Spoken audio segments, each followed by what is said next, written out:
Ibu Bapak sekalian, para peserta syarah konstitusi, ngaji pasal-pasal yang saya hormati, puji syukur kita panjatkan kehadirat Tuhan Yang Maha Esa karena hari ini Jumat tanggal 18 Maret 2022 kita bisa kembali bertemu dalam kegiatan syarah konstitusi ngaji pasal-pasal yang kali ini kita masuki episode ke-45. Kita akan ngaji pasal 28H Undang-Undang Dasar Negara Republik Indonesia tahun 1945. Kegiatan ini diselenggarakan oleh JSLG, didukung oleh teman-teman PSHTN UI, terus kolega Fakultas Hukum UPN Veteran Jakarta, Asosiasi Pengajar Hukum Tata Negara dan HAN, HELO, Melawyer, dan khusus kali ini didukung oleh Fakultas Hukum Universitas Kristen Indonesia. Baik Ibu Bapak sekalian, kita akan mulai membahas pasal 28H, tapi sebelumnya saya informasikan kepada Bapak sekalian bahwa syarah konstitusi ini juga disiarkan secara langsung melalui channel YouTube JSLG Official. Izin Prof, sebelum saya serahkan kepada Prof Jimli untuk pembahasan pasal 28H, nanti dengan pemantik diskusinya Bapak Amiruddin Ar-Rahab, saya ingin memberikan kesempatan kepada Bapak Dekan Fakultas Hukum Universitas Kristen Indonesia, Bapak Dr. Hilman Panjaitan, untuk menyampaikan sambutannya. Silakan Pak Hilman. Ya, baik. Terima kasih Pak Mujain. Salam. Assalamualaikum warahmatullahi wabarakatuh. Salam. Om Swastiastu, Namo Buddhaya, dan salam kebajikan. Salam sejahtera untuk kita semua. Yang kami hormati, yang pertama adalah Bapak Profesor Dr. Jimli Asidiki sebagai narasumber utama dalam syarah konstitusi kali ini, yang juga sekaligus merupakan anggota DPD Republik Indonesia dan pendiri Jimli School atau JSLG. Yang terhormat Bapak Amiruddin Ar-Rahab sebagai pemantik diskusi kita, yang juga sebagai Wakil Ketua Eksternal Komnas HAM Republik Indonesia. Yang terhormat Bapak Mujain Mahub dan seluruh jajaran Jimli School Law and Government atau JSLG.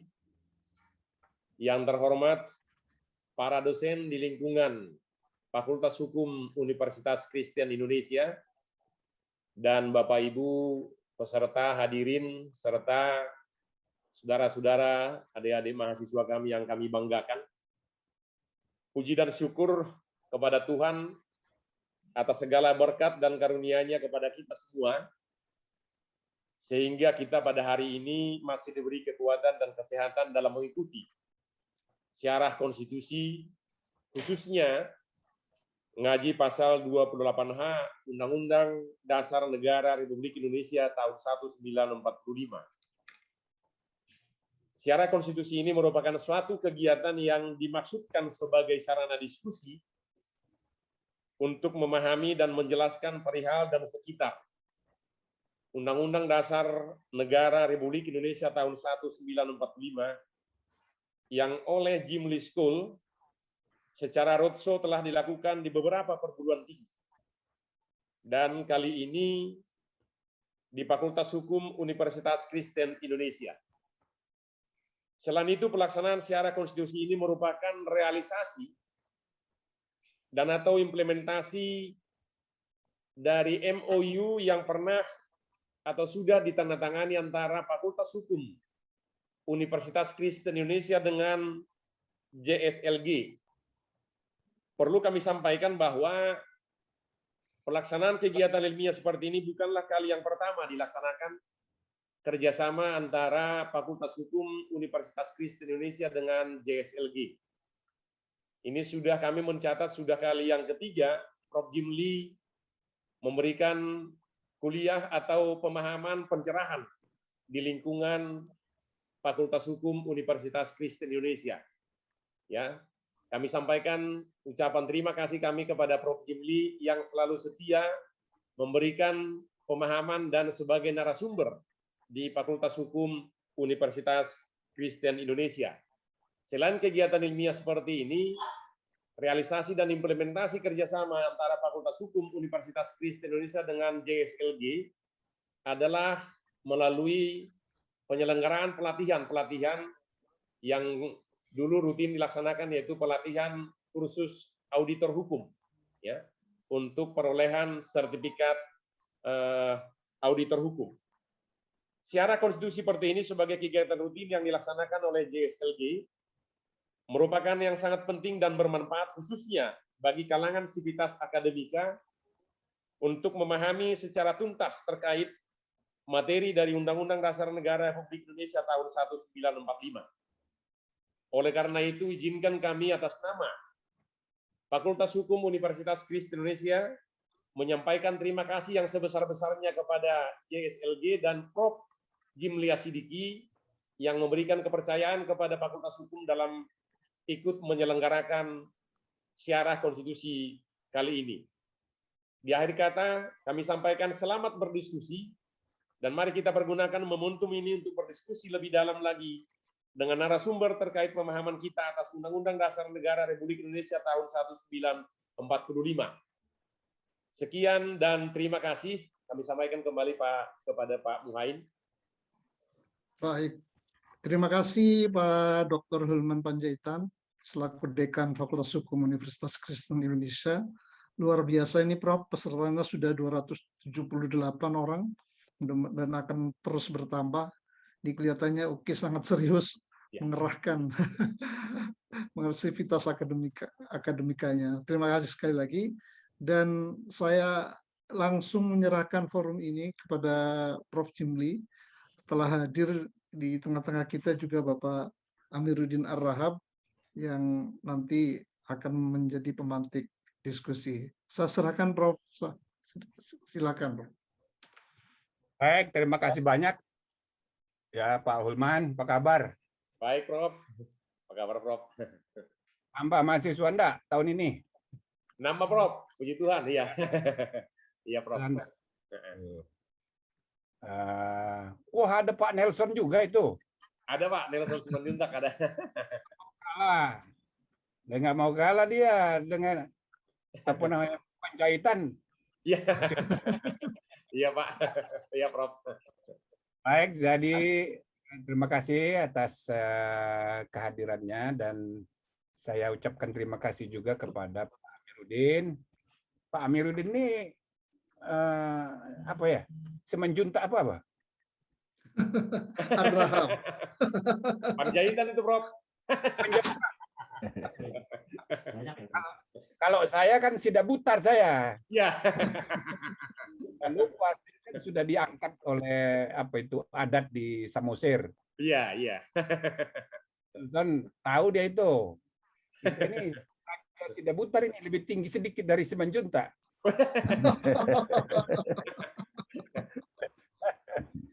Baik, saya supaya jangan berlama-lama, kita mulai aja dulu ya. Dengan mengundang secara khusus ini. Jadi untuk topik-topik yang berkenaan dengan HAM, sengaja kita minta kawan-kawan di Komnas HAM sekalian membantu mereka juga untuk memasyarakatkan kesadaran hak asasi manusia supaya apa namanya kesadaran HAM ini terus tumbuh berkembang, bukan hanya di level pengetahuan, kognitif awareness dari warga negara kita seluruhnya, tapi membudaya gitu dalam perilaku, dalam kesadaran behavioral awareness, nah, kira-kira begitu. Nah, maka semua peluang kesempatan kita pakai aja. Dan untuk itu terima kasih juga kepada Komnas HAM, baik ketua dan semua anggota sudah kebagian semua ini. Nah, sekarang giliran Pak Amiruddin, saya undang, silahkan. kita khusus membahas sekarang ini pasal 28 ayat 1. Pasal 28I ya. Pasal 8H, 28 Prof. maaf, pasal 28H. Nah, pasal 28H ini H atau I? H, Prof. H. Oh, H. Oh, belum I ya. Oh Belum, iya, Prof. pasal 28H. Betul, maaf. Jadi pasal 28H ini adalah pasal yang di antara pasal yang paling strategis. Nah, intinya ada 4 ayat, tapi kita mulai aja dulu dengan ayat 1 dan seterusnya. Nanti saya persilahkan Pak Amiruddin untuk bahas. Nanti baru saya tambah begitu, lalu kemudian kita diskusi. Silakan. Ya, terima kasih Prof. Selamat siang. Awet muda ini kelihatan nih. Gara-gara sama muda yuk. Selamat siang. Assalamualaikum warahmatullahi wabarakatuh. Salam sejahtera untuk kita bersama. Pertama tentu saya ucapkan terima kasih yang luar biasa diajak dalam perbincangan ini, karena ini Prof. Jimli yang perintahin, nah kita mesti ikut.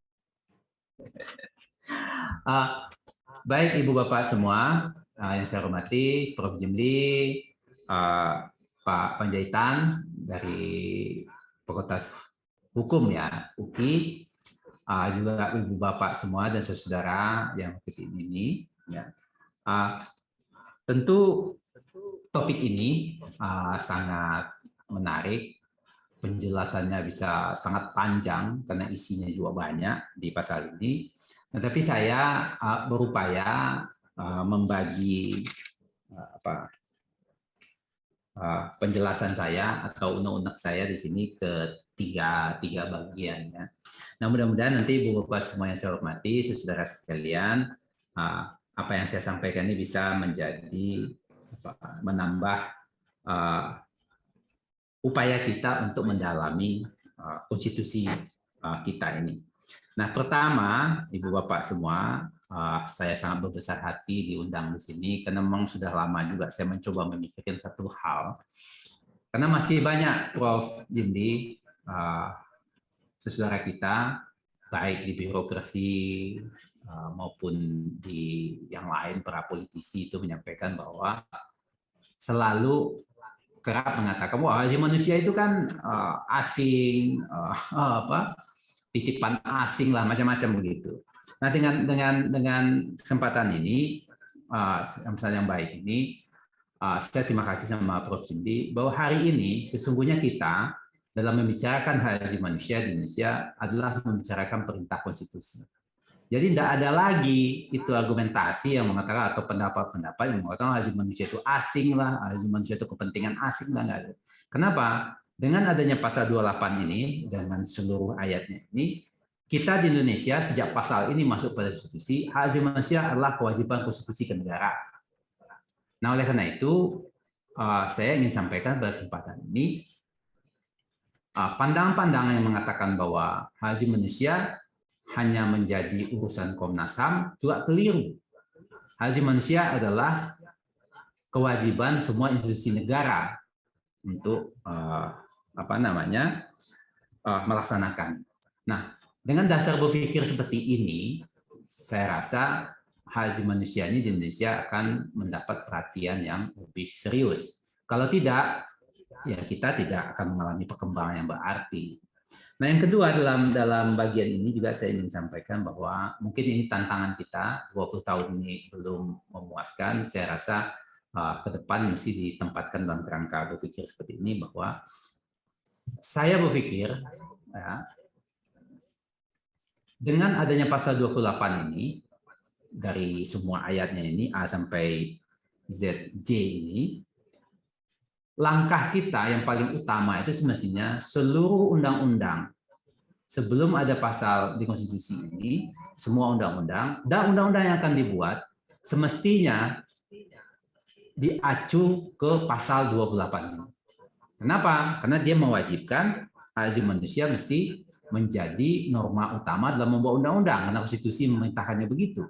Nah, sayangnya itu tidak terjadi atau belum banyak terjadi. Bahkan hari ini kita bisa melihat bahwa ada undang-undang dibuat tanpa mempertimbangkan hak asasi manusia secara lebih baik. Nah, dengan cara sudut pandang seperti tadi itu, saya masuk ke pasal 28 ini. Pasal 28 ini isinya sangat banyak, rumusannya itu pendek-pendek, tapi konsekuensinya panjang. Nah, misalnya pasal 28 huruf angka 1-nya. Nah, dalam angka 1 ini bicara tentang hidup sejahtera. Wah, ini kan besar sekali, hidup sejahtera itu yang seperti apa. Ya. Nah, saya melihat pasal ini ya, sesungguhnya norma baru kepada negara kita, bagaimana kita di Indonesia mesti menurunkan hidup sejahtera itu kepada aturan-aturan yang lebih operasional, apakah undang-undang atau yang lainnya. Nah, kenapa? Karena dia menyangkut pada hal pekerjaan, perumahan, lingkungan hidup yang baik, pelayanan kesehatan, pelayanan pendidikan. Nah, kalau kita lihat ini semua sekarang, ya, tentu kita masih butuh banyak upaya lagi untuk memenuhi ini. Nah, misalnya tentang kebutuhan atas perumahan. Ya. Nah, kalau kita lihat data yang masuk ke Komnas HAM, jangan dikasih rumah, punya rumah aja sekarang bisa digusur. Bahkan dalam konteks konflik pertanahan, ada komunitas yang sudah diam di satu tempat sebelum Republik ini ada pun dia sudah di situ. Tiba-tiba tanahnya menjadi milik sebuah perkebunan sawit. Nah, ini soal-soal yang muncul. Jadi saya pikir pasal ini ya untuk hidup sejahtera ini memang kita ke depan masih butuh banyak pengaturan sehingga hidup sejahtera itu seperti apa mau dipenuhi, hak hidup sejahtera itu mau seperti apa mau dipenuhi oleh negara. Nah, yang kedua di situ dikatakan setiap orang mendapat kemudahan untuk memperoleh kesempatan guna mencapai persamaan dan keadilan. Nah, jadi kalau di sini kita lihat adalah sebuah proses dalam kerangka kesejahteraan tadi, ada proses yang sama bisa didapat secara adil. Nah, tentu ini konsep besar. Nah, saya rasa keadilan dalam konteks persamaan ini tentu kembali kepada undang-undang dasar kita ini, konstitusi kita ini. Nah, saya baca-baca konstitusi ini berulang-ulang dari lama, Prof. Jundi dan Pak Panjaitan dan saudara semua. Klausa dalam undang-undang kita ini, sekali lagi saya katakan mungkin ini juga banyak yang kurang menyadari. Ya. Undang-undang dasar kita hanya mengenal 2 klausa, yaitu setiap orang dan setiap warga negara. Nah, artinya apa? Pendekatan pada hak asasi manusia melalui konstitusi kita ini adalah kepada setiap orang, setiap manusia tadi, setiap individu. Jadi konstitusi kita tidak mengenal yang namanya komunal. Nah, dalam konteks inilah persamaan dan keadilan untuk mendapatkan kesejahteraan itu perlu mendapat perhatian besar. Nah, kalau tidak, kita akan selalu berhadapan dengan persoalan-persoalan yang selalu dirasa kurang adil. Misalnya kemarin muncul soal upah minimum regional atau upah minimum provinsi gitu. Nah, ini yang ketiga. Nah, ini juga jaminan sosial. Nah, atas jaminan sosial ini, jaminan sosial kalau kita mengacu ke negara di Eropa, jaminan sosial itu sifatnya asuransi kepada warga negara. Nah, tentu pengalaman di negara-negara Skandinavia di Eropa dengan Amerika beda soal ini. Tapi paling tidak di kita di Indonesia akan seperti apa? Nah, kita punya jaminan sosial kita masih BPJS, ya konsekuensinya itu. Nah, selain itu juga jaminan sosial ini akan dikembangkan seperti apa di kita. Nah, ini yang tadi saya sampaikan di awal tadi. Begitu pasal 28 ini ada, seingat saya, mungkin Prof. Jundi nanti bisa koreksi, belum ada itu yang namanya upaya untuk mengkoreksi undang-undang yang ada sebelumnya dengan pasal ini. Bagaimana semestinya dijalankan? Nah, kenapa ini saya tegaskan seperti itu? Ini juga berkaitan dengan ini, Prof dan Ibu Bapak semua. Kementerian Sosial itu mau diperankan seperti apa sebenarnya dengan adanya pasal seperti ini? Apakah dia tukang bagi-bagi sembako begitu aja, atau masih dalam konsepsi? Kalau dulu konsepsinya itu apa? Orang telantar, miskin, apa seperti itu yang mau di. Nah, dalam konteks jaminan sosial ini kan tiap-tiap warga negara akan seperti apa itu? Nah, ini juga ke depan ini. Nah, yang keempat, nah ini juga jadi perhatian kita bersama, perlindungan hak pribadi. Nah, ini keempat di sini. Nah, hak milik pribadi tentu satu hak yang melekat pada individu, di mana orang lain tidak bisa mengintervensinya. Tapi bagaimana jaminannya? Nah, belakangan kita mendengar satu kehebohan, bahkan sampai pada jumlah ada mafianya, yaitu soal mafia tanah. Di mana orang punya hak milik, punya sertifikat, tapi barangnya bisa jadi milik orang lain. Nah, artinya apa? Jaminan kepemilikan pribadi ini bersoal dalam hukum kita. Nah, akan seperti apa ke depan? Nah, dengan cara saya melihat seperti tadi, nah saya membayangkan pasal 28H ini, kalau kita mau maksimalkan, memang butuh satu upaya yang luar biasa untuk menyesuaikan berbagai macam peraturan yang ada.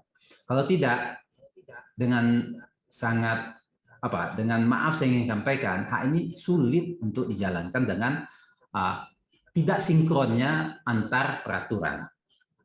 Nah, selanjutnya saya mau masuk kepada argumen bagian yang ketiga dari penjelasan saya ini untuk memancing diskusi kita ini.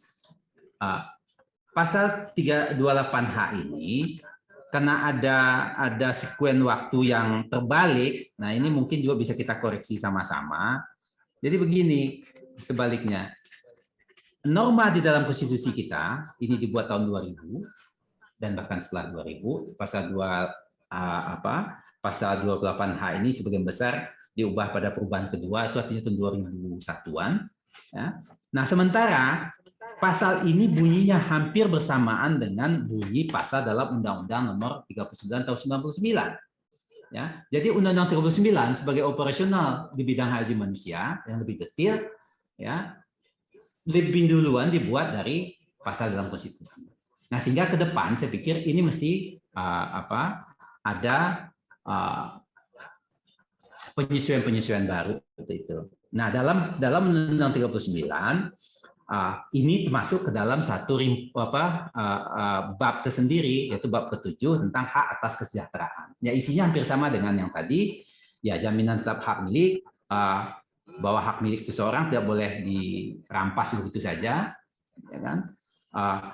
Kalau mencabut hak milik mesti melalui proses hukum. Nah, ini ada di sini, ada 5 pasal di sini, semuanya tentang itu, tentang serikat kerja, ini berhubungan dengan perlindungan pada pekerjaan, karena ini sangat berhubungan dengan hak atas pekerjaan dan pendapatan seseorang. Hak untuk bertempat tinggal yang layak, nah tadi di situ disebut tentang perumahan. Jaminan sosial dalam rangka hidup yang layak. Bahkan dalam konteks ini, ya, warga negara yang disabilitas, ya, mesti mendapat perhatian dan perlakuan secara khusus terhadap itu.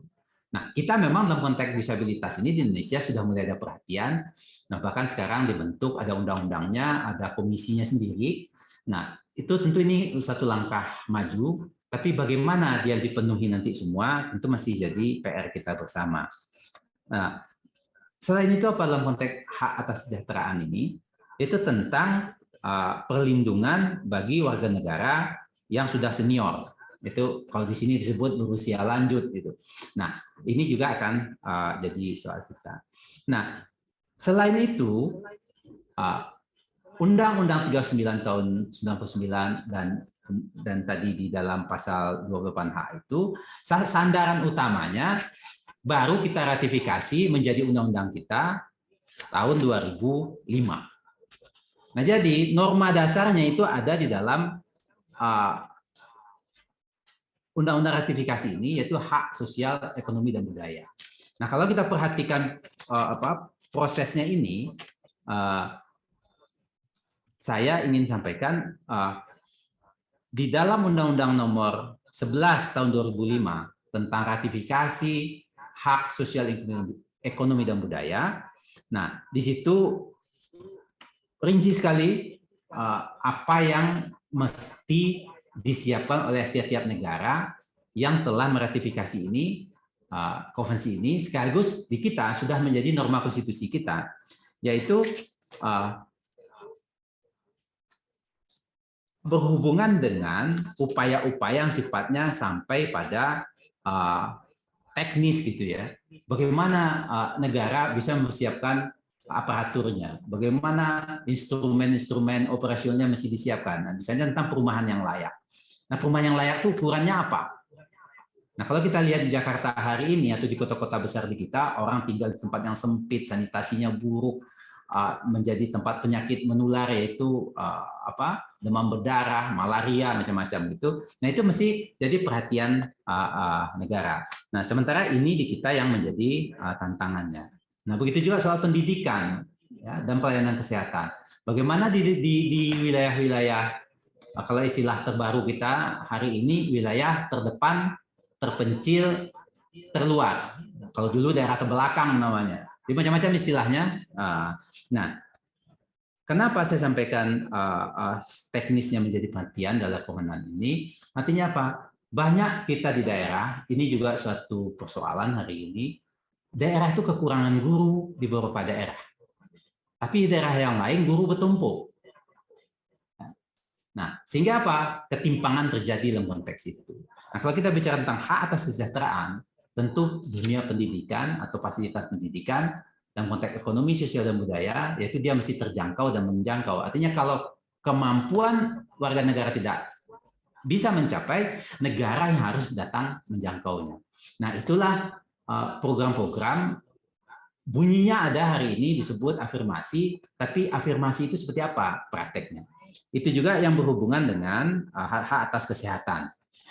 Nah, maka dari itu kita membahas pasal 28H ini yang secara garis besar disebut hak atas kesejahteraan ini menjadi sangat tepat hari ini karena ini berhubungan juga dengan apa? Rencana pembangunan ke depan itu mau seperti apa? Apakah dia mengacu kepada ketentuan hak atas kesejahteraan ini, atau dia cuma suatu proyek atau program yang dibangun di atas nama proyek itu sendiri? Jadi dia tidak menjawab persoalan untuk hak asasi manusianya. Nah, sekarang ini menjadi tantangan luar biasa hak atas kesejahteraan ini. Kenapa? Tentu ibu bapak semua di sini sudah mengetahuinya. Ketimpangan sosial tinggi, ya, ketimpangan antar daerah juga terjadi. Nah, oleh karena itu menjadi sangat luar biasa kalau kita bisa lebih jauh mendiskusikan ini, nanti menjabarkannya. Nah, sehingga hak atas kesejahteraan sebagaimana dimaksud oleh pasal 28 ini yang berkaitan dengan lingkungan hidup, jaminan sosial, jaminan atas pekerjaan, perlindungan kepada hak pribadi ini benar-benar memiliki basis kebijakan, ditopang oleh basis kebijakan yang bisa operasional. Sehingga pasal 28 ini betul-betul menjadi acuan pembangunan sosial ekonomi di kita di Indonesia. Nah, tapi tantangannya ini Prof. Jadi nanti yang bisa lebih jauh ya, karena saya nggak terlalu berani lebih jauh mengatakan ini, tapi saya sentil sedikit saja, Prof. Sayangnya, saya katakan sayangnya banyak saudara kita yang di posisi mengambil kebijakan dan pembuat kebijakan publik yang strategis belum banyak yang mengacu kepada pasal 28. Tidak banyak. Saya bahkan diskusi dengan beberapa teman-teman di parlemen, ya, nggak terlalu paham pasal 28 ini. Maka tadi dari awal saya katakan, ini curhat saya sedikit sore ini, masih ada yang mengatakan bahwa hak asasi manusia itu kan titipan asing. Saya dalam hati ngurut dada aja, Prof. Ini kawan baca konstitusi Republik ini atau tidak? Nah, mungkin itu, Prof, sebagai awalan dari saya. Mudah-mudahan apa yang saya bagi tadi bisa menjadi bahan untuk kita diskusikan lebih lanjut. Atas perhatian Ibu Bapak semua, saudara semua, saya ucapkan terima kasih. Kalau ada yang keliru, saya ingin dimaafkan. Wassalamualaikum warahmatullahi wabarakatuh. Salam. Baik, terima kasih Pak Amir. Amiruddin ya. Ar-Rahab. Oh, ini lengkapnya. Saya kira bagus sekali apa yang tadi dijelaskan supaya kita semua ya tidak hanya menganggap ini urusan Komnas HAM. Ini urusan kita semua ini. Ini urusan sila kedua Pancasila ini, kemanusiaan yang adil dan beradab. Jadi ini kan cita-cita kebangsaan kita gitu loh. Jadi ini kesepakatan tertinggi sebagai bangsa kita rumuskan di rumusan sila kedua ini. Sesudah ngomong tentang ketuhanan, kita ngomong tentang kemanusiaan yang adil dan beradab. Jadi kemajuan peradaban itu sangat bergantung kepada keadilan. Nah, tapi ini harus dilihat sebagai problematika kemanusiaan, universal sifatnya. Sama universalnya dengan ketuhanan yang Maha Esa, maka ketuhanan, ya kan, peradaban, keadilan, kemanusiaan itu satu kesatuan, saling menopang dia. Nah, sekarang kita khusus bicara hari ini mengenai pasal 28H. Pasal 28H ini berkenaan dengan ekosop, hak sosial ekonomi. Beda dengan ICCPR, beda dengan yang civil and political rights. Nah, itu yang jangan ngomong politik melulu. Walaupun kalau sehari-hari begitu ngomong politik, wah langsung semangat semua orang. Tapi sebenarnya yang real dihadapi oleh kita itu sebagai warga masyarakat, ya ini hak sosial ekonomi ini dan budaya ekosop ini. Nah, inilah ketentuan yang dimuat di pasal 28 ini. Ada 4 ayat tadi sudah diterangkan. Dan pasal 28H ini kalau dibaca gitu ya, harus juga dilihat kaitannya dengan bab 14 Undang-Undang Dasar kita ini yang judul babnya itu perekonomian nasional dan kesejahteraan sosial. Itu pasal 33 dan pasal 34. Nah, ini ada kaitan ini. Jadi jangan lupa, jangan hanya melihat Undang-Undang Dasar kita ini sebagai konstitusi politik. Undang-Undang Dasar 45 ini beda dengan konstitusi Amerika dan negara-negara yang menulis konstitusi dengan gaya pengaruh model Amerika. Karena mereka itu hanya politik aja.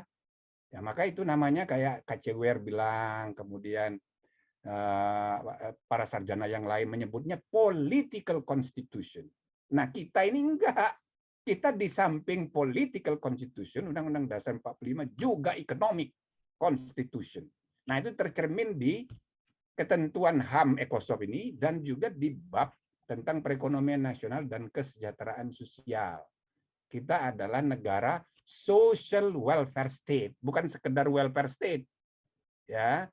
Nah, di buku saya terangkan 2-3 buku yang membahas mengenai ini. 1, konstitusi ekonomi, terbitan Kompas, juga terbitan Kompas, konstitusi keadilan sosial. Nah, ada lagi konstitusi sosial, bahkan ada tambah 1 lagi soal apa namanya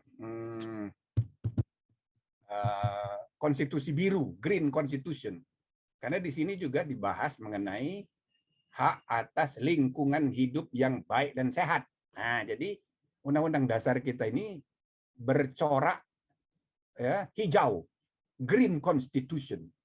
Nah, jadi kita harus membaca ini dalam konteks yang lebih luas. Ialah bab tentang perekonomian nasional dan kesejahteraan sosial. Walaupun kita fokus ini hanya 28H aja dulu. Nah, tadi sudah diterangkan ada 4 4 ayat. Nah, ini sangat strategis ini. Satu, sebenarnya ada 8 hak di sini. Satu, hak untuk hidup sejahtera lahir batin. 2, punya tempat tinggal. 3, lingkungan hidup yang baik dan sehat. 4, memperoleh layanan kesehatan. Nah, sekarang sudah ada ini. JKN, BPJS Kesehatan. Lalu yang kelima itu hak untuk mendapat kemudahan, perlakuan khusus untuk memperoleh kesempatan dan manfaat yang sama guna mencapai persamaan dan keadilan. Nah, ini agak strategis ini. Jadi diskriminasi itu salah, melanggar HAM. Tapi ada diskriminasi yang positif. Nah, jadi ada 2 macam diskriminasi. Diskriminasi negatif, nah itu terlarang, ya, melanggar HAM. Tapi ada yang positif, yaitu yang disebut affirmative policy, untuk mengejar ketinggalan. Jadi boleh diberi perlakuan yang agak beda. Kayak misalnya Papua ketinggalan, diberi kekhususan. Boleh agak sedikit mengangkat pejabat harus orang asli, warna kulitnya hitam, dan juga hitamnya itu bukan dari ibu tapi dari keturunan ayah. Nah, itu kan agak diskriminatif. Tapi untuk sementara sampai tingkat perkembangannya itu sama dengan daerah lain, itu dibolehkan. Nah, ini yang disebut dengan perlakuan khusus. Nah, lalu yang ke-6 itu ada soal jaminan sosial, Jamsostek, BPJS Ketenagakerjaan yang lagi rame ini. Untung sudah diperbaiki oleh Pak Jokowi lah. Ya. Nah, jadi itu. Nah, kemudian yang ke-7, hak untuk mempunyai hak milik pribadi. Nah, ini penting sekali. Di tengah undang-undang sekarang ya, lagi dibahas nih, undang-undang hak atas privasi. Nah, ini penting untuk ngimbangi undang-undang kebebasan informasi publik. Semua bebas sekarang ini, sehingga privasi hilang. Nah, jadi data pribadi pun itu dipahami ya oleh beberapa penulis bahwa itu termasuk juga hak milik pribadi, data pribadi itu. Maka itu tidak boleh diambil alih secara sewenang-wenang oleh siapapun, karena sifatnya pribadi. Nah, maka kita nanti akan punya undang-undang, mudah-mudahan ya, undang-undang perlindungan data pribadi untuk mengimbangi kebebasan informasi publik. Jadi saudara-saudara, ini juga hak asasi manusia, hak milik, bukan hanya barang tangible, yang intangible juga itu adalah kekayaan pribadi. Tidak boleh diambil semena-mena oleh siapapun. Nah, jadi ini ada 8 hak ini yang tergolong hak asasi di dalam 4 ayat ini. Nah, jadi saya rasa sudah lengkap tadi dijelaskan. Mudah-mudahan ya kita bisa diskusi dengan lebih mendalam. Dan baik sekali apa yang tadi digambarkan oleh Pak Amiruddin bahwa harusnya kita ini semuanya terlibat gitu loh untuk mempromosikan HAM ini. Ya kan? Pejabat, jangan pejabat itu kalau lagi menjabat dia anti HAM. Nanti kalau sudah tidak menjabat atau calon pejabat, oh pro HAM. Jangan begitu. HAM ini kan urusan kemanusiaan. Dimanapun posisi kita, ini kan urusan, kalau posisi itu kan cuma giliran. Tapi aspirasi nilai kemanusiaan yang adil beradab itu kan harus kita wujudkan, bukan cuma di kesadaran pengetahuan, tapi dalam perilaku. Gitu kira-kira ya. Nah, itu satu. Yang kedua, maka harusnya ini tercermin dalam semua kebijakan. Jadi human right based ya development. Pembangunan nasional itu harus berbasis human right, khususnya hak sosial ekonomi ya dan budaya ini. Ya kan? Nah, harus tercermin di program, di APBN dan APBD, dan juga harus tercermin di semua kebijakan yang tertuang, tercermin dalam semua produk hukum. Saya anjurkan bukan cuma dipahami produk hukum dalam arti peraturan, mulai dari undang-undang sampai peraturan desa, tapi juga putusan pengadilan, tapi juga keputusan-keputusan administrasi negara, mulai dari Kepres sampai keputusan camat, lurah, dan bahkan juga di dalam tercermin dalam Blitzregels, aturan kebijakan mulai dari Inpres, surat edaran menteri, surat-surat edaran mana itu harus mencerminkan human rights ini, human right based policies. Nah, jadi saya rasa pengadilan pun dalam membuat putusan harus mencerminkan ini juga, pertimbangan-pertimbangan ECOSOC ini jangan dilupakan. Jadi kira-kira begitu saudara-saudara ya. Bagus ini, mudah-mudahan ini mengundang diskusi lebih menarik. Silakan kalau ada yang mau komentar, bertanya, nambahin juga boleh. Pak Dekan juga boleh mulai. Pak Dekan mau ngomong lagi? Prof. Nah, monggo silakan Pak Nelson. Johnson, Pak. Pak Prof. Nah, habis baru Pak Nelson ya, sudah raise hand dia. Pak Johnson dulu. Iya, Johnson sama Nelson beda-beda tipis, Prof.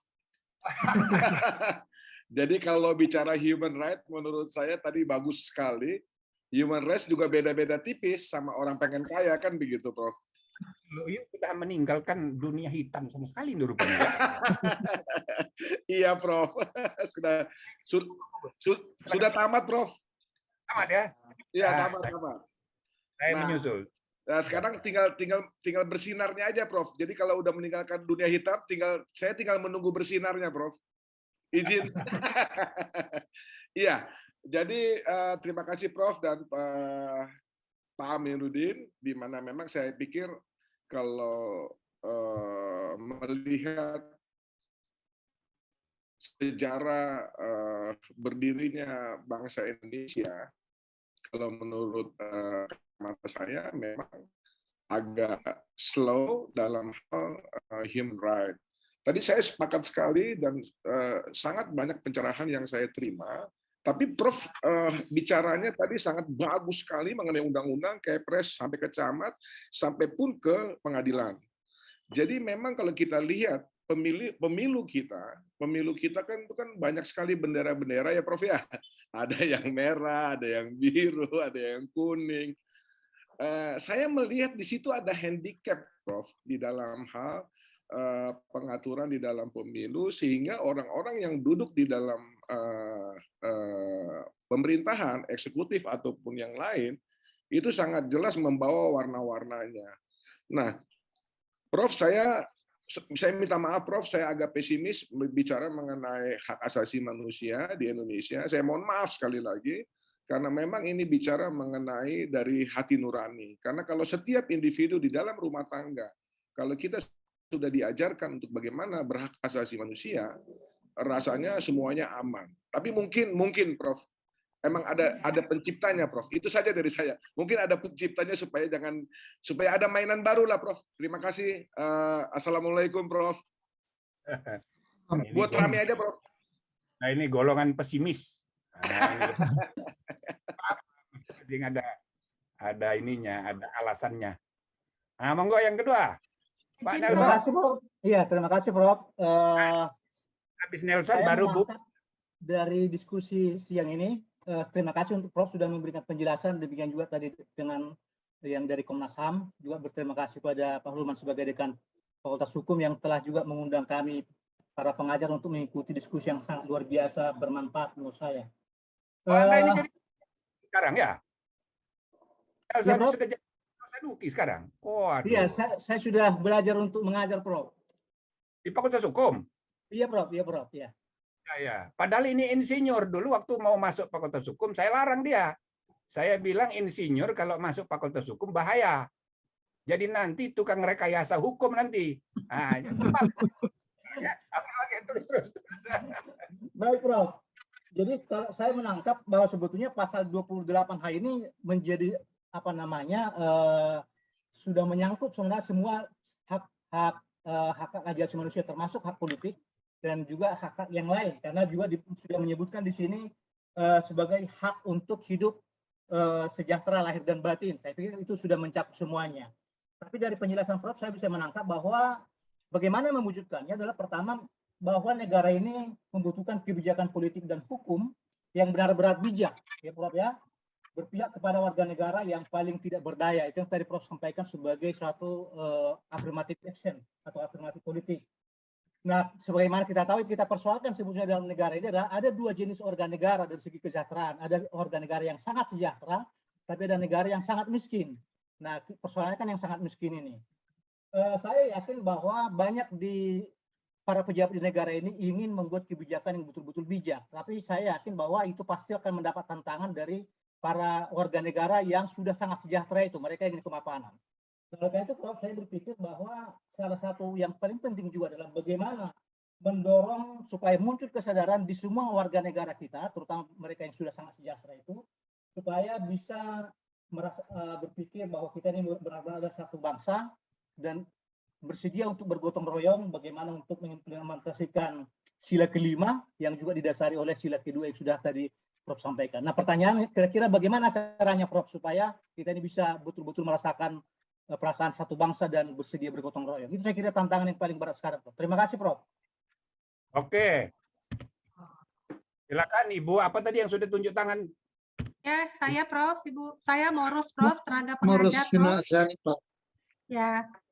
Selamat siang, Prof. Terima kasih buat kesempatan untuk saya bertanya. Saya hanya ingin klarifikasi, Prof, penjelasan dari Prof mengenai pasal tentang hak asasi manusia. Tadi disampaikan bahwa hak asasi manusia itu lebih kepada basisnya adalah individual, Prof. Lebih kepada hak-hak individual daripada dengan terminologi yang dipakai setiap orang dan setiap warga negara.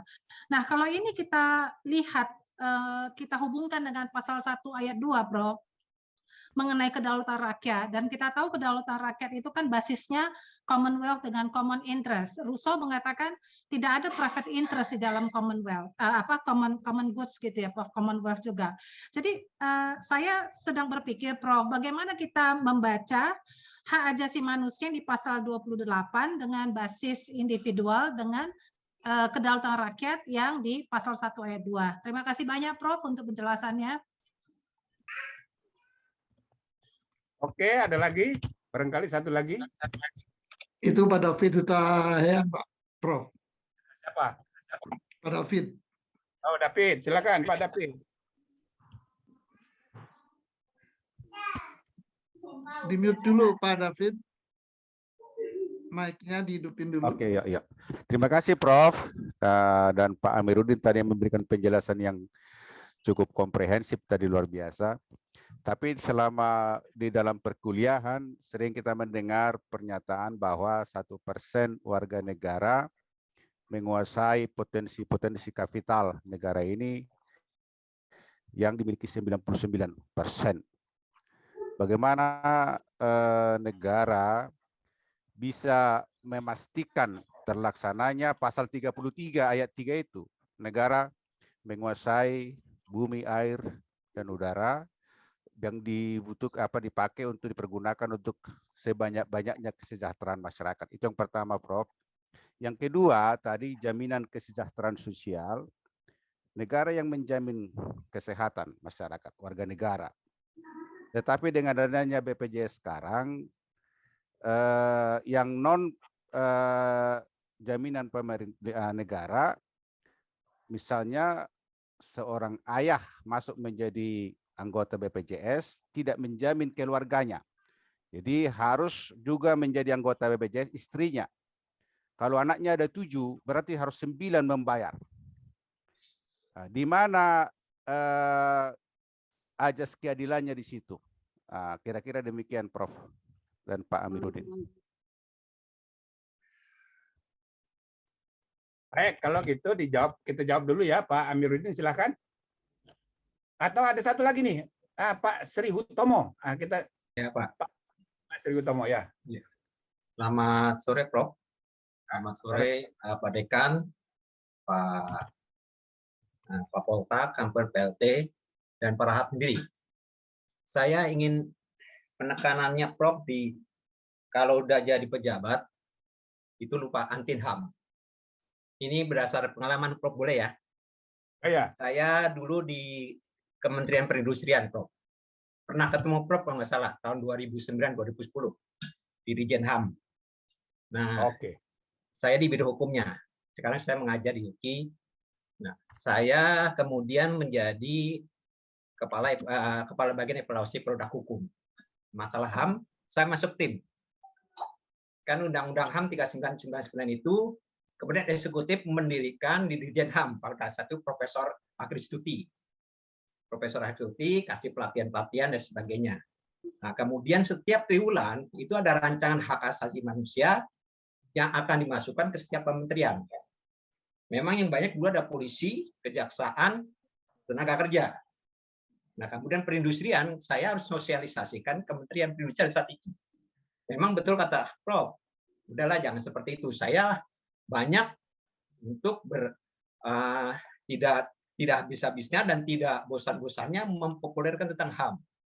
Tapi HAM itu kan akan dimasukkan ke yang tadi disebutkan ke arah tadi masuk ke dalam peraturan, khususnya peraturan perindustrian. Seperti Prof tadi harapkan. Harus ada anggaran pendapatan belanja negara juga kan. Nah, harus diprogram. Itu biasa kami susun.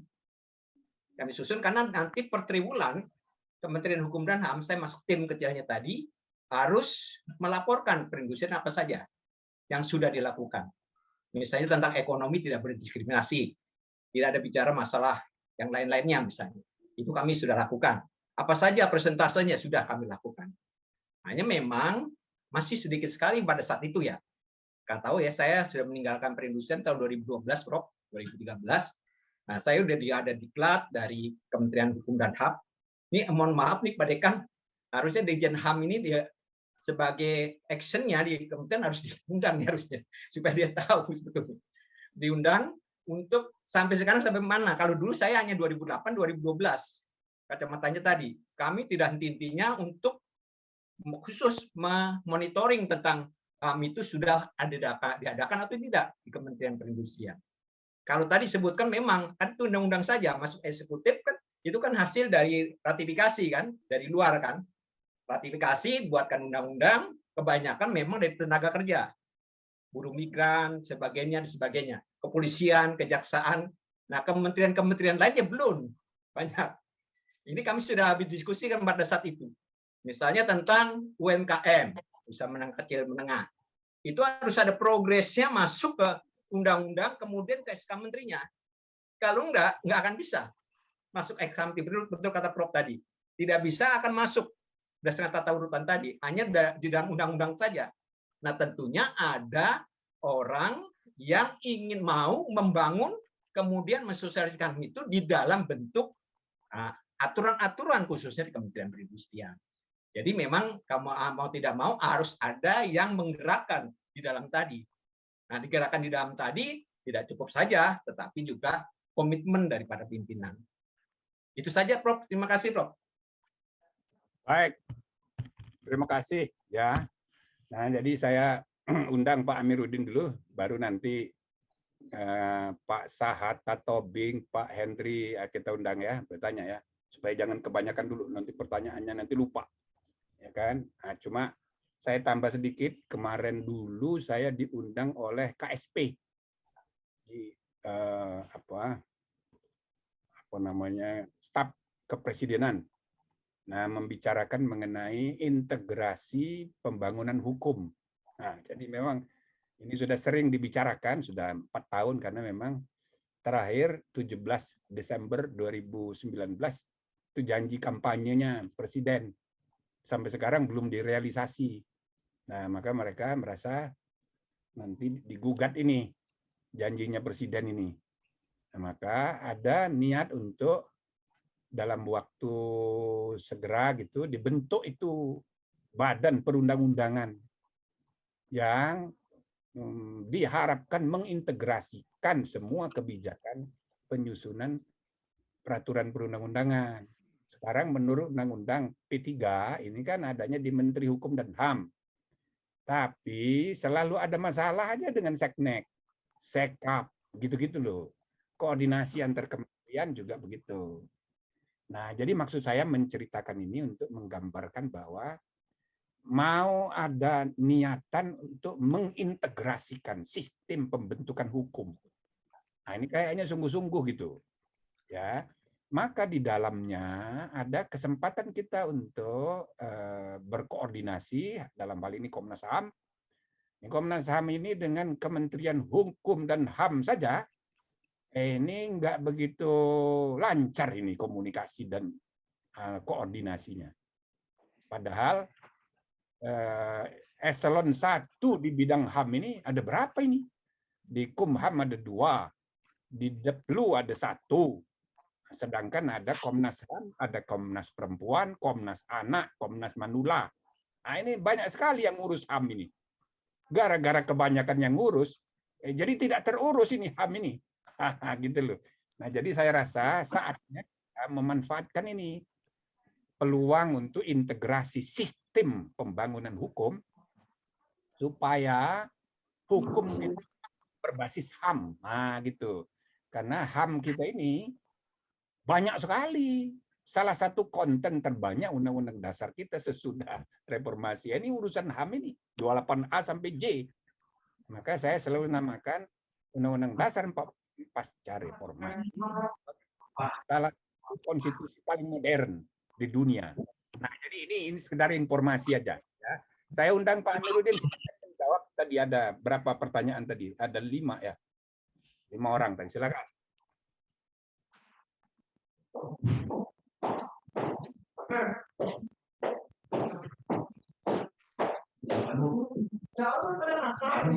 Pak Amir di mute dulu. Ya Pak. Mic-nya dibuka. Ya, baik. Baik Prof, terima kasih. Ibu Bapak semuanya sudah memberikan respon tadi. Saya coba respon mungkin tidak satu-satu tapi sesuai dengan pertanyaan lah kira-kira ya. Pertama memang seperti disampaikan oleh Prof. Jimli tadi dan Ibu Bapak semua, saya harap cara kita mendiskusikan dan memahami hak asasi manusia di Indonesia ini masih centang perenang ya. Saya mau mengajukan begini cara mendiskusikan hak asasi manusia ini. Beranjak dari konsep dasarnya hak asasi manusia pasti membicarakan tentang individu warga negara. Jadi itu dulu kita pegang. Kenapa individu warga negara? Sebagai pemangku hak, kewajiban untuk memenuhi melindungi hak asasi manusia itu ada pada negara. Ini mesti kita pahami terang benderang soalnya. Kalau ini nggak terang soal ini, kita muter aja. Ya. Nah, seperti kata Prof tadi, Komnas HAM ya, sebagai sebuah lembaga auxiliary, dia bukan pemegang kewajiban itu. Nah, kementerian-kementerian itulah yang menjadi lembaga yang wajib menjalankan ini. Nah, Komnas HAM di situ memberikan oversight, yaitu mencoba untuk membantu lembaga-lembaga itu. Karena itu yang utama. Maka dari itu saya selalu katakan bahwa pasal 28 ini juga mesti kita pahami dan kita tidak perlu lagi memperdebatkannya dengan cara yang ini asing, ini luar, ini nggak sesuai dengan budaya Indonesia, nggak ada lagi. Karena ini sudah perintah konstitusi. Tinggal kita jalankan. Nah, cara menjalankannya bisa kita diskusikan terus-menerus supaya dia jadi baik. Oleh karena itu, saya ingin sampaikan begini, ya antara hak asasi manusia dengan kedaulatan rakyat itu nggak ada persoalan di situ. Kenapa? Kedaulatan rakyat itu baru datang kalau individu memberikan vote atau suara. Baru berdaulat rakyat. Kalau suara rakyat nggak pernah didengar, nggak ada daulatnya rakyat. Kapan dia bisa berdaulat? Makanya pemilu adalah menentukan bagaimana daulat itu dilakukan melalui suara setiap individu. Nah, konstitusi kita itu begitu. Nah, saya pengajar di Fakultas Hukum, udah hampir lama juga, saya katakan begini, supaya apa? Semua sarjana hukum Indonesia harus mulai mengerti soal begini. Kalau nggak sarjana hukum kita kan muter-muter aja memahami hak asasi manusia. Nah, selain itu apa juga? Hak asasi manusia ini adalah norma dasar yang mesti menjadi acuan dalam kita mengelola negara. Dan ini menjadi universal, ini menjadi acuan semua. Oleh karena itu, ke depan, ya, saya merasa dengan pasal 28 ini tadi, nah tadi Pak Daniel mengatakan soal ketimpangan. Betul. Karena ada ketimpangan, itulah pasal 28 ini menjadi sangat menentukan. Tinggal kita bagaimana aturan turunannya, sehingga ketimpangan bisa diatasi. Kalau tidak, ya semakin timpang. Nah, norma hak asasi manusia ini yang mengatasi ketimpangan. Maka dalam konteks hak asasi manusia ini, pasal 28 ini tadi saya katakan, ada undang-undang yang lebih detail, yaitu tentang Konvensi Hak Sosial Ekonomi dan Budaya. Itu ngatur semakin detail. Nah, tapi ini kan, maaf saya sampaikan, Prof, Undang-Undang Nomor 11 Tahun 2005 ini tentang hak sosial ekonomi budaya ini kan tidak banyak mendapat perhatian. Jarang juga dibahas di fakultas hukum. Nah, mungkin ini nanti ke depan bisa kita bicarakan lebih jauh. Nah, sehingga pasal 28 ini tentang keadilan sosial seperti tadi disinggung oleh Pak Nelson ya. Saya mengatakannya, kalau kita mengacu ke Pancasila, ini kan keadilan sosial bagi seluruh rakyat Indonesia. Acuan kita kan di situ. Maka saya tidak melihat ada pertentangan hak asasi manusia dengan Pancasila. Pancasila dengan 5 dasar itu sangat hak asasi manusia muatannya, keadilan sosial dan kemanusiaan yang ada dan beradab. Nah, disinilah nanti pasal 28 ini mesti mendapat perhatian seperti Prof. Jimli tadi katakan, kesejahteraan lahir dan batin itu seperti apa sih mesti kita terjemahkan ke dalam apakah undang-undang operasional nanti mesti dibuat, apakah itu menjadi tanggung jawab dari beberapa kementerian yang mesti menjalankan, Kementerian Sosial, Kementerian Pendidikan, Kementerian Kesehatan, macam-macam seperti itu. Nah, tapi selama pasal 28 ini, apalagi pasal 28H ini tidak menjadi norma rujukan ketika menyusun undang-undang, ya lupa dia memang. Makanya kita belakangan kan paling banyak menjadi perdebatan ketika undang-undang Cipta Kerja dibuat. Dalam undang-undang itu kan hampir tidak kita temukan norma hak asasi manusia menjadi pertimbangan di situ. Nah, selain itu juga saya ingin sampaikan, tadi saya sangat tercerahkan ya dari Prof. Jimli tadi mengatakan bahwa dengan adanya hak asasi manusia di dalam konstitusi kita dan beberapa pasalnya juga mendukung saya itu, konstitusi kita memang konstitusi yang mengacu pada kesejahteraan. Maka dari itu kita kebijakan-kebijakan di bidang ekonomi, sosial ekonomi mesti menjadi perhatian yang harus lebih kita benahi hari ini. Kenapa tadi seperti disampaikan Pak Dhani, ketimpangan memang terjadi, bukan hanya antara kaya dan miskin tinggi, tapi antar daerah juga jauh ketimpangan ini. Nah, ini sedikit saya sampaikan soal ketimpangan ini. Saya 2011 sampai 2015 tugas di Papua, Ibu Bapak semua ya, saya melihat ketimpangan itu luar biasa. Nah, kalau hari ini masih ribut di Papua, quote and quote ributnya itu masih bermasalah, ya karena soal ketimpangan ini yang belum kunjung bisa kita atasi. Meskipun kita menghadirkan satu undang-undang memberikan afirmasi kepada Papua, tapi belum menjawab banyak persoalan. Nah, mungkin ke depan ini Prof, saya terima kasih sekali Ibu Bapak semua yang punya perhatian di sini. Persoalan hak asasi manusia ini, terutama dalam konteks hak atas kesejahteraan ini, ya, betul-betul mesti menjadi perhatian kita, terutama dalam rangka membuat kebijakan-kebijakan yang berhubungan dengan sosial ekonomi masyarakat. Supaya apa? Supaya ketimpangan ini tidak terus melebar. Ya, bahkan soal kepemilikan tanah sering banyak disebut belakangan ini, ya itu sangat jauh ketimpangannya. Nah, terakhir respon saya tadi Pak Johnson agak pesimis mengatakan. Nah, saya ingin mengatakan begini, yang pesimis tentu bagus, boleh saja supaya kita waspada semua berpikir lebih baik. Tapi dalam konteks kemanusiaan dan hak asasi manusia ini, saya ingin mengatakan kalau kita pesimis, ini nggak akan ada baiknya. Orang kita optimis saja belum berjalan baik ini. Nah, maka dari itu saya berharap Ibu Bapak semua, karena Pak Jimli ajak kita mendiskusikan hak asasi manusia dalam konteks konstitusi, kita tidak punya pilihan lain. Satu-satunya pilihan kita adalah melaksanakan konstitusi ini sebaik mungkin ke depan dengan segala tantangannya. Nah, maka dari itu juga kita butuhkan memang, saya sampaikan banyak teman-teman juga, politik kita masuk ke dunia politik. Karena yang bisa membuat kebijakan publik ini kan orang yang pegang kekuasaan publik. Itu hanya datang dari politik. Tidak ada pejabat tinggi hari ini tidak dari partai politik. bupati partai politik, gubernur partai politik, menteri partai politik. Tidak ada yang lain. Oleh karena itu, partai-partai politik juga mesti kita ajak, atau mereka mesti juga mempunyai kesadaran betapa pentingnya hak asasi manusia yang sudah ditentukan oleh konstitusi ini. Nah, supaya apa? Supaya pasal 28 ini nggak dilupakan, Prof. Ibu Bapak semua. Kalau nggak dilupakan pasal 28 ini, yang diingat pasal tentang dapat kekuasaannya aja.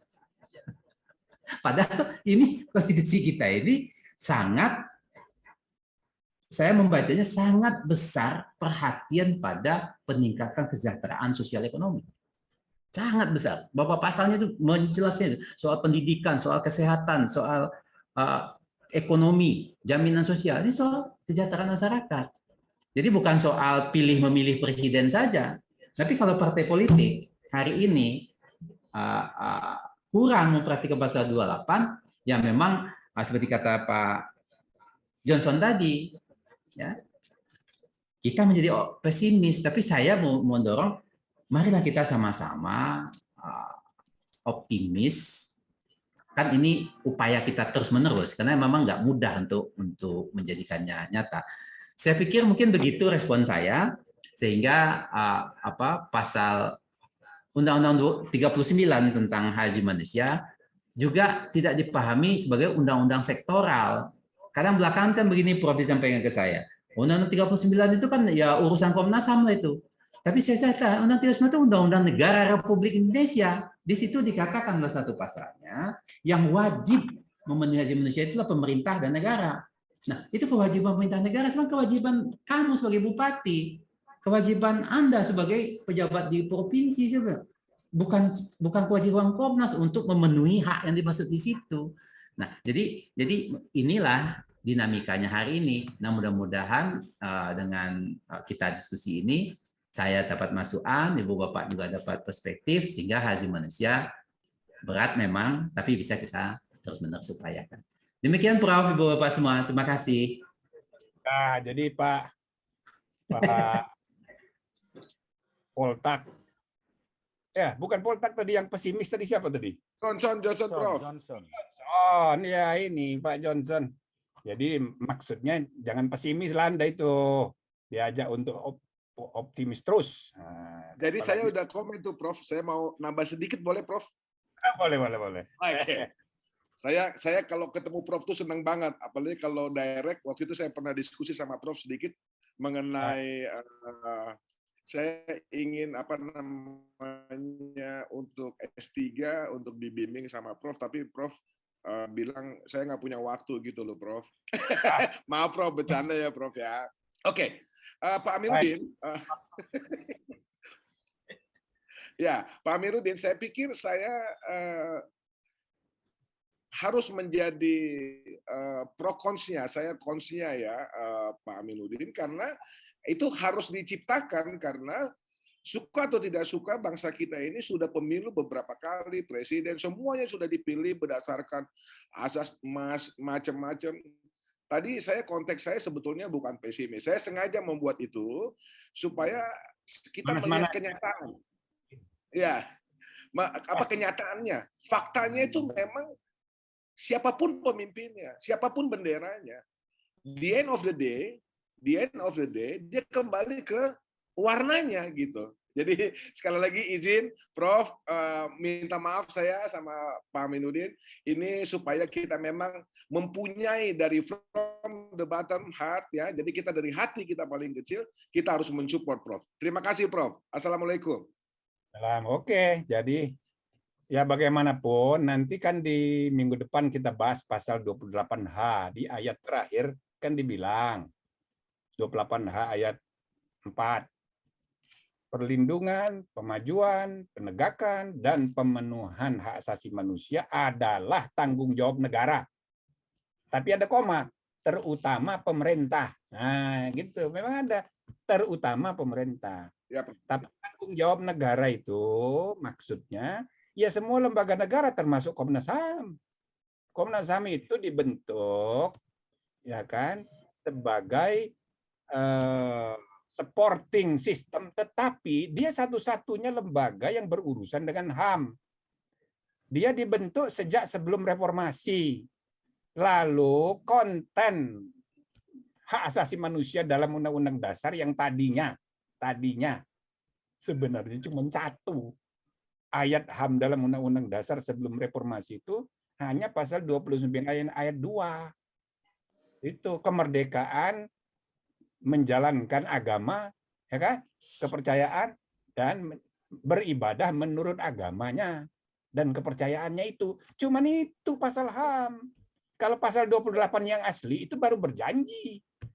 Ya kan? Kebebasan berserikat, berpendapat, lisan tertulis, entar diatur dulu dengan undang-undang. Begitu baru ngomongnya. Ya, Bro. Dengan konstitusional HAM itu belum ada. Nah, Ya. baru tahun 2000 kita bikin reformasi perubahan kedua. Jadi lengkap. Semua instrumen internasional yang tercermin di Undang-Undang HAM dan tercermin di TAP MPR masuk semuanya. Nah, malah harusnya pasal 28 asli itu dicoret. Diganti 28A sampai J. Tapi nggak sempat nyoretnya. Maka 28 asli masih ada, ditambahin 28A sampai J. Coba lihat, bertentangan tuh 28 asli itu. Jadi itu pasal 28, pasal kompromi. Nah, ini sekalian ya menjawab itu pertanyaan saudara. Aduh, tadi siapa Ibu Moros Sianipar ya. Jadi memang pengertian Bung Karno dan Bung Hatta berbeda tentang HAM. Ya. Pemahaman Supomo dan Yamin bertentangan satu dengan yang lain. Maka mereka berempat ini, Supomo itu sama pikirannya dengan Bung Karno. Yamin sama dengan Yamin, ya sama dengan Hatta. Jadi Yamin dan Hatta mengusulkan ada pasal HAM. Tapi kata Supomo, oh jangan dong, itu kan individualisme. Apalagi Bung Karno, oh dia menolak. Imperialisme itu kan liberalisme, kapitalisme, itu kan sama dengan kolonialisme gitu. Nah, jadi ini pertentangan. Maka kita harus fair ya, perdebatan di BPUPK itu asli. Meskipun kita ini sangat menghormati Bung Karno, menjunjung tinggi Supomo, tapi kita mesti objektif apa adanya. Tidak semua, karena orang ini meskipun hebat jasanya banyak, dia kan manusia biasa. Ada juga salah-salahnya. Jadi jangan mentang-mentang ini anak cucunya Bung Karno sedang kuasa, kita nurut-nurut aja ini. Ya, loh, Karno, jangan begitu. Nah, untuk diketahui pidato Bung Karno di BPUPK Kedaulatan Rakyat yang Anda persoalkan tadi, ayat 1, pasal 1 ayat 2. Kedaulatan ada di tangan rakyat dan dilaksanakan sepenuhnya oleh MPR. Itu kan dulu begitu. Maka MPR lembaga tertinggi negara. Sekarang kita ubah. Kedaulatan adalah di tangan rakyat dan dijalankan menurut Undang-Undang Dasar. Nah, inilah prinsip konstitusional demokrasi. Jadi dalam pidato Bung Karno, kedaulatan rakyat itu bersifat kolektif. Bukan individu rakyat satu-satu, tapi seluruh rakyat sebagai satu kolektivitas, ya, itulah yang berdaulat, gitu loh. Maknanya kolektif. Nah, coba saudara baca ini buku saya yang terbit tahun 92, judulnya ya Gagasan Kedaulatan Rakyat dan Pelaksanaannya dalam konstitusi dan pelaksanaannya di Indonesia. Nah, itu tolong dibaca itu, buku tebal itu dari disertasi saya dulu. Saya menunjukkan perkembangan pemikiran sejarah mengenai kedaulatan rakyat. Paling awal itu maknanya kolektif. Maka itu ada hubungan dengan konsep HAM. HAM itu ditolak. Satu-satunya pasal HAM ya pasal 29 ayat 2 saja. Nggak ada pasal HAM itu. Gitu loh. Tapi coba lihat sesudah tahun 2000. Logika HAM yang hanya bersifat kolektif, oke? Apa yang diterangkan oleh Muhammad Yamin yang ditolak oleh Supomo, semuanya bisa dikaitkan dengan perdebatan pada tahun 2000. Berarti logika Supomo itu sudah ditinggalkan. Maka yang diterima logikanya Yamin dan Hatta. Nah, maka supaya adil, bagaimana cara kita membaca alinea 1 pembukaan Undang-Undang Dasar?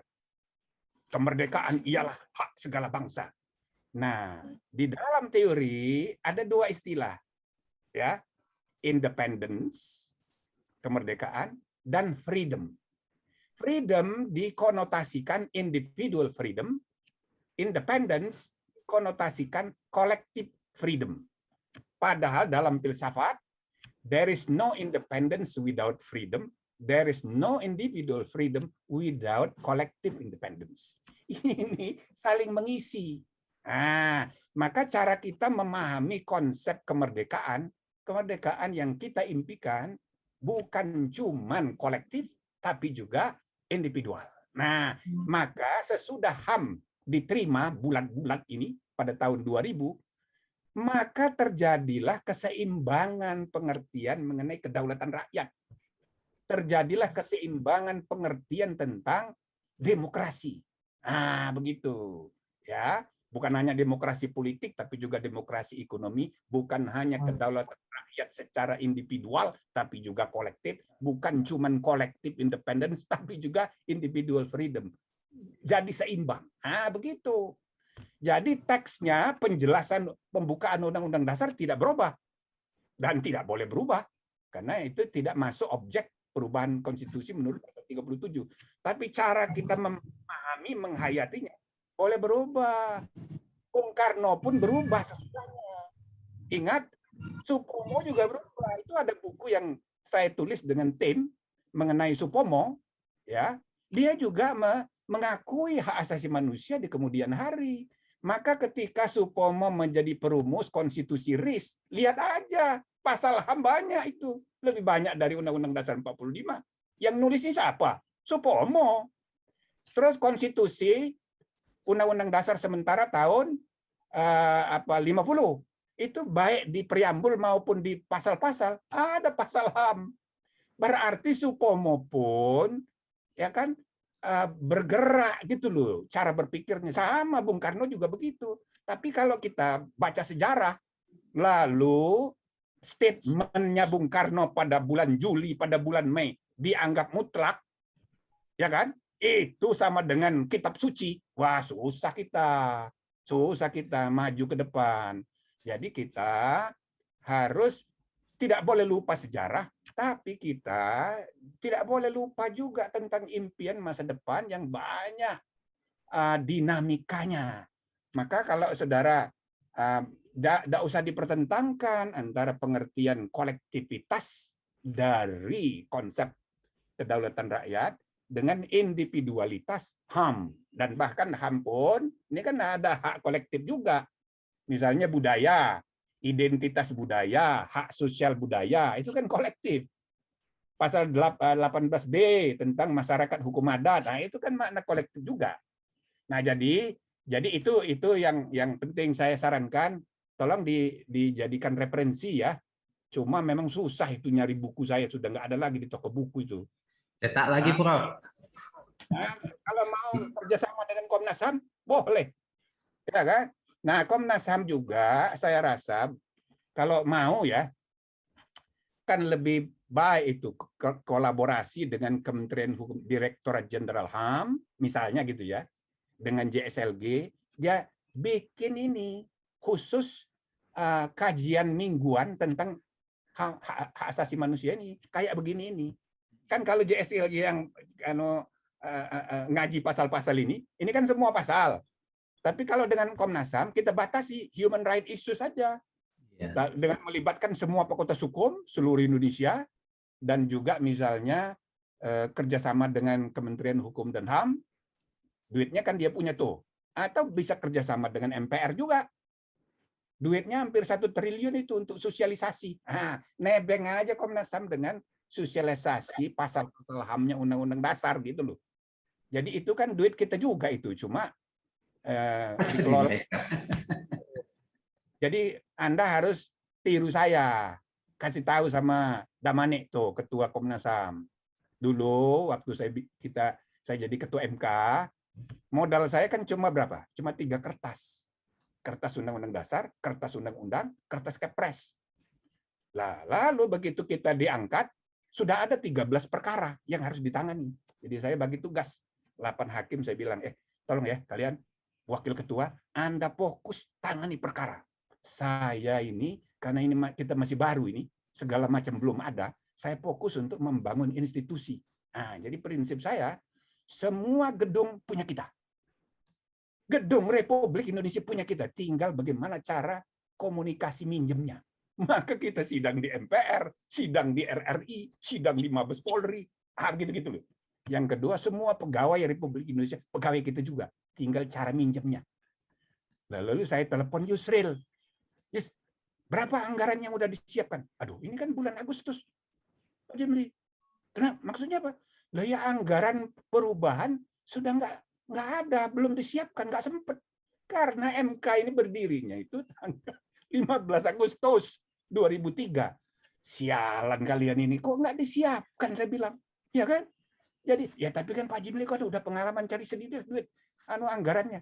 Mati kalau begini caranya. Jadi duit nggak ada, pegawai nggak ada, kantor nggak ada, keleleran kita.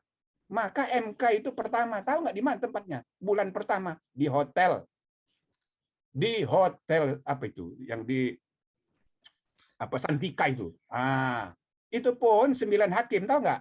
9 hakim yang punya rumah di Jakarta cuma 3 orang. 6 orang kampung semua. Dari Surabaya, dari Semarang.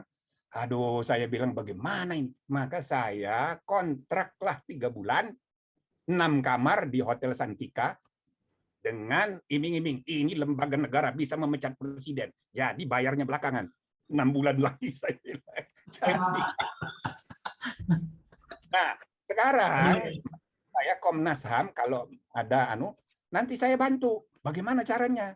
Anggaran sosialisasi itu di MPR itu daripada dibagi-bagi kayak proyek gitu sekarang ini. Nah, itu ya udah kerjasama dengan Komnas HAM, pasti ketua MPR itu senang. Nah, coba dibikin. Saya bantu ya.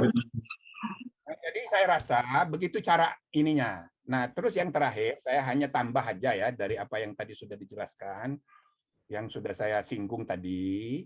Jadi saudara ya, Undang-Undang Dasar ini adalah negara kita ini konsepnya tercermin di bab 14 tuh, ya, negara kesejahteraan sosial. Nah, banyak orang menyebut ini welfare state. Sebenarnya bukan. Ide welfare state itu tumbuh dalam liberalisme di Eropa. Nah, ya kan? Jadi dulu ada Nachtwachterstaat, kemudian muncul konsep welfare state, negara kesejahteraan. Nah, itu bentuk netral, ya moderat dari sosialisme yang kemudian melahirkan komunisme. Jadi antara komunisme dengan liberalisme itu melahirkan ide sosialisme, dan di lingkungan negara liberal itu mengembangkan konsep welfare state namanya. Nah, tetapi kalau kita baca bab 14 itu, judul aslinya sebelum perubahan ya, tahun 2001, bab itu judulnya kesejahteraan sosial. Ada kata sosial, tidak hanya kesejahteraan. Nah, lalu pada tahun 2001 atau 2004 tepatnya, itu lebih disempurnakan, ditambahin lagi perekonomian nasional dan kesejahteraan sosial. Karena saya ketua tim yang membawahi bidang hukum, kadang-kadang mimpin bidang hukum formalnya Pak Sri Sumantri, ya, lalu bidang ekonomi diketuai oleh Pak Profesor lupa almarhum ini dari Gajah Mada, sekretarisnya Sri Mulyani. Nah, saya ketua tim ahli itu Profesor Ismail Zuni. Tapi Pak Ismail Zuni itu kemana-mana dengan saya terus, ya, karena saya asistennya dia di UI dan saya juga tim ahli di bidang hukum itu. Jadi kalau mimpin rapat antar kelompok saya itu. Nah, jadi muncullah ide di kelompok ekonomi Sri Mulyani dan kawan-kawan, ya, termasuk yang itu siapa namanya almarhum juga ini adiknya Luhut nih, ada iparnya Pak Luhut, siapa nih? Suka lupa saya. Nah, itu mereka mau mengusulkan penghapusan pasal 33. Wah, rame. Ribut itu tim ekonomi, mau berantem. Kita berusaha untuk melerai, tapi tidak berhasil. Akhirnya Pak Anu mengundurkan diri. Pak, siapa namanya? Suka lupa ini saya. Jadi kelompok yang muda-muda itu mau menghapus ini semua ini, pasal 33 ini. Nah, akhirnya komprominya tetap ada pasal 33, cuma disempurnakan. Nah, lalu judul babnya pun ditambahin. Supaya apa? Supaya kebijakan ekonomi itu tunduk pada kesepakatan tertinggi. Beda dengan di Amerika. Di Amerika tidak ada pasal ekonomi, karena yang menentukan hukum ekonomi adalah pasar. Nah, gitu, ya kan? Nah, akibatnya di sana itu konstitusi itu hanya politik. Nah, kita ini konstitusinya bukan cuma politik, tapi juga ekonomi. Nah, bab inilah perekonomian nasional dan kesejahteraan sosial. Maka untuk dipahami, konsep negara kita itu social welfare state. Bukan sekedar welfare state. Ada socialnya. Jadi agak sedikit unsur sosialismenya. Dan itu tercermin di kebijakan pasal 34. Jaminan sosial kesehatan, sudah ada BPJS Kesehatan, BPJS Tenaga Kerja, ini sudah betul. Tinggal implementasinya. Ya, dan kita termasuk BPJS Kesehatan dan Ketenagakerjaan itu salah satu yang terbesar di dunia. Jadi kalau ini sukses, ini luar biasa ini. Nah, jadi saudara-saudara, saya rasa pasal 28H ini erat sekali kaitannya dengan konsep social welfare state ini. Nah, gitu, ditambah dengan affirmative policy untuk mengatasi kesenjangan dan ketimpangan sosial yang tadi dipersoalkan oleh Pak Nelson itu, insinyur SH, yang sangat membahayakan karena dia bisa merekayasa hukum, ya kan? Nah, itu insinyur kalau sudah bergaul dengan orang hukum, nah ini mesti kita waspadai. Tapi dia bisa juga menjadi lebih produktif gara-gara dekat dengan orang hukum dan apalagi sudah jadi dosen sekarang. Nah, tadinya kan ini Bawaslu sama-sama saya. Saya di DKPP, dia di Bawaslu. Di Bawaslu kan? Apa masuk lagi? Enggak ya. Jadi saya rasa itu saja tambahan dari saya. Silakan kalau ada lagi yang mau tanya. Ada lagi? Monggo. Masih ada 3 orang yang raise hand. Pak Sahata Tobing. Siapa? Pak Henry Donald. Sahata Tobing. Pak Henry Donald. Lagi? Sama Ibu Mandar Tampu Bolon. Ibu-ibu nggak ada ibu. Perlu juga ada ibu-ibu, masa bapak-bapak semua ini. Silakan dulu. Pak Tobing, silakan. Terima kasih, Prof. Sangat menarik pembahasan hari ini terkait konstitusi dan ada di sini dari Komnas HAM saya lihat. Mungkin dari Kejaksaan Agung nggak ada ya? Oh, biasanya ada itu. Mudah-mudahan ada di tempat ini. Yang mau saya tanya, bagaimana strategi atau polisi yang harus dilakukan agar lebih kurang 12 kasus kejahatan HAM bisa diselesaikan di pengadilan, Pak Jimmy? Itu saja, simpel. Terima kasih. Oh, gitu. Ini orang kejaksaan ya. Tahu, mudah-mudahan ada ini dari 300 ini. Mungkin ada ini. Biasanya ada. Nah, sekarang silakan Pak Donald. Ya. Siapa? Donald, Prof. Pak Donald, silakan. Ya, terima kasih Pak Mujain. Selamat sore Prof Jimmy dan Pak Amiruddin. Perkenalkan, kali nama saya Pak Henry Donald. Saya juga sebagai staf pengajar di Fakultas Hukum UPI. Sangat menarik tadi apa yang disampaikan oleh Prof Jimmy soal social welfare state. Itu tercermin dalam pasal 28 yaitu hak hidup sejahtera adil, ya. Nah, saya kadang-kadang menggelitik, Prof, ya. Di konstitusi tercermin ada pasal itu, tetapi dalam implementasi ini yang masih jauh api dari panggang. Sama juga seperti yang dikatakan Pak Johnson tadi, jangan pesimis. Sementara untuk membangun masyarakat yang sejahtera itu butuh perekonomian yang mungkin tingkat pertumbuhannya rata-rata 8 seperti yang kita lihat di Cina. Nah, untuk mencapai itu berarti kita harus punya teknologi dan bisa menjual produk keluar. Nah, kita tidak lihat apakah memang ada roadmap pemerintah. Kita masih berharap masuknya investasi, kita buat undang-undang cipta kerja dan sebagainya. Nah, sementara di lingkungan ASEAN kita bukan pemain utama. Masih ada banyak negara-negara di ASEAN itu masih lebih unggul di bidang untuk menarik investasi. Nah, ini mungkin saya mau tanya bagaimana, apakah memang hanya cita-cita sebagaimana mungkin ada di konstitusi negara-negara maju, lalu kita contoh seperti itu berkelihatan keren gitu, atau seperti apa, Prof? Itu yang pertama. Kedua, soal hak milik, ya. Di konstitusi diakuin bahwa itu dijamin hak milik perseorangan. Tapi kita juga melihat, belum lama saya melihat ada video seorang ibu kehilangan tanahnya. Dia pegang sertifikatnya. Saya lanjutkan, saya juga punya pengalaman pribadi terkait bagaimana seseorang kehilangan hak atas tanahnya. Nah, kebetulan itu notaris kerjasama dengan ada namanya mafia tanah seperti itu, kerjasama dengan notaris. Nah, memang baru dibayar sebagian. Nah, begitu saya di pengadilan, saya ditanya, menurut Bapak bagaimana peralihan hak atas tanah menurut UPH katanya. Saya bilang berdasarkan hukum adat. Nah, bagaimana hukum adat beralihnya? Ya terang dan tunai. Nah, ini yang menjadi dasar, yang menjadi terjadi banyak, sekalipun sudah dibayar belum penuh, ternyata itu menjadi jeratan, ya, jeratan bagi orang yang punya hak atas tanah tersebut. Nah, ini yang menjadi sulit. Sementara begitu di Kumham ada namanya Majelis Pengawas Notaris. Nah, ini juga putusannya juga ngambang.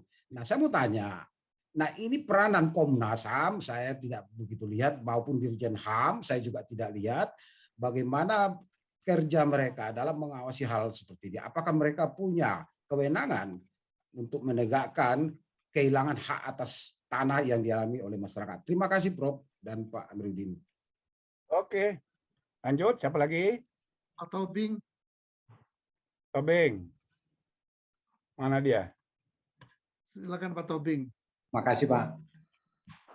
Nah, terima kasih Pak Prof, Pak Amiruddin. Kami berlatar belakang dari ekonomi dan manajemen dan juga pelaku di pemerintahan. Kami hari ini sangat beruntung bisa melihat pemikiran-pemikiran yang disampaikan oleh para founder bangsa kita, dan juga yang sangat bagus sekali pasca tahun 2000 yang Pak Jimmy juga di dalamnya memikirkan. Kalau kita lihat pemikiran yang disampaikan dalam pasal 28 dan seterusnya sudah sangat bisa menjangkau kehidupan kita berbangsa untuk sejahtera dan perekonomian maju. Dan kita optimis bahwa bangsa kita akan menuju bangsa yang akan maju modern karena kita justru dipercaya seluruh dunia dan kita punya sumber daya yang luar biasa besarnya. Dalam hal ini memang diperlukan penselarasan antara legislatif, eksekutif, dan yudikatif. Dan itu disampaikan oleh, kalau kita lihat dalam perumusan tahun 2000 amandemen Undang-Undang Dasar 45, hal-hal yang dipikirkan Pak Jimmy itu menjadi sangat luar biasa, sangat relevan sampai kini dan ke depan. Nah, pertanyaan kita akhirnya, kalau sekarang ini komoditas umpamanya sekarang naik, kalau kita kembali kepada pemikiran tahun para founder bangsa kita, para yang dipikirkan Pak Jimmy tahun 2000, seyogianya seluruh bangsa ini dan rakyat dengan ajas itu tentunya akan menjadi sejahtera. Nah, dengan demikian boleh dikatakan makroekonomi yang kita buat itu sudah sangat baik regulasinya. Nah, sekarang bagaimana menyelaraskan supaya sampai kepada trickle down effect kepada ekonomi rakyat, menyelaraskan antara tiga pilar bangsa kita itu, legislatif, eksekutif, dan yudikatif. Itu yang disampaikan tadi, ada titik terangnya setelah disampaikan oleh Pak Jimmy bagaimana mensosialisasi, barangkali bukan hanya sosialisasi, tapi bagaimana itu menjadi law enforcement untuk di semua lapisan, termasuk karena bagaimana pengambil keputusan sekarang itu berlatar belakang dari seperti disampaikan tadi Pak Amiruddin, berlatar belakang dari politik. Bagaimana politik itu menjadi rohnya itu yang disampaikan sampai yang disampaikan dalam perundang-undangan amandemen itu sampai kepada kita, baik pelaku, baik penguasa, pelaku, dan masyarakat biasa. Itu barangkali Pak Prof, tolong kami diayakin lebih lanjut. Terima kasih Pak Prof. Nah, jadi saya persilahkan Pak Amiruddin. Cuma sebelum dijawab Pak Amiruddin, tadi kan dibilang, ini banyak dikomentari sekarang ini yang menentukan semua ini orang partai nih. Benar juga sih, ya kan? Partai yang maha kuasa ini sekarang. Cuma kalau lihat hasilnya, untuk Anda tahu, lebih dari 50% pejabat yang direkrut secara politik, ini pengusaha. Pengusaha semua. Mereknya partai, tapi orangnya itu pengusaha. Nah, ini gejala yang belum pernah terjadi sebelum ini. Nah, makanya saya udah sering ini ngomong, perlu kita bikin aturan mengoreksi konflik kepentingan bisnis and politics. Tapi ya itu sendiri aja nanti kita omongin. Tapi apa yang tadi di permukaan betul. Jadi kalau kita nggak punya partai, waduh, kita diundang nanti teori-teori, oh bagus, dipuja-puji kita. Tapi pas dia ngambil keputusan, hitungannya beda. Oh, nanti telepon, oh, mohon maaf Prof, kita setuju semua, cuman kita putuskan begini ya. Gitu. Jadi berdasarkan kepentingan negosiasi politik. Ampun deh, maka sekarang saya suka bercanda.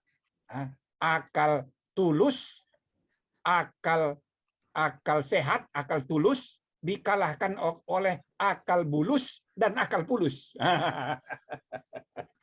Itu Pak Johnson ya, Pak Nelson.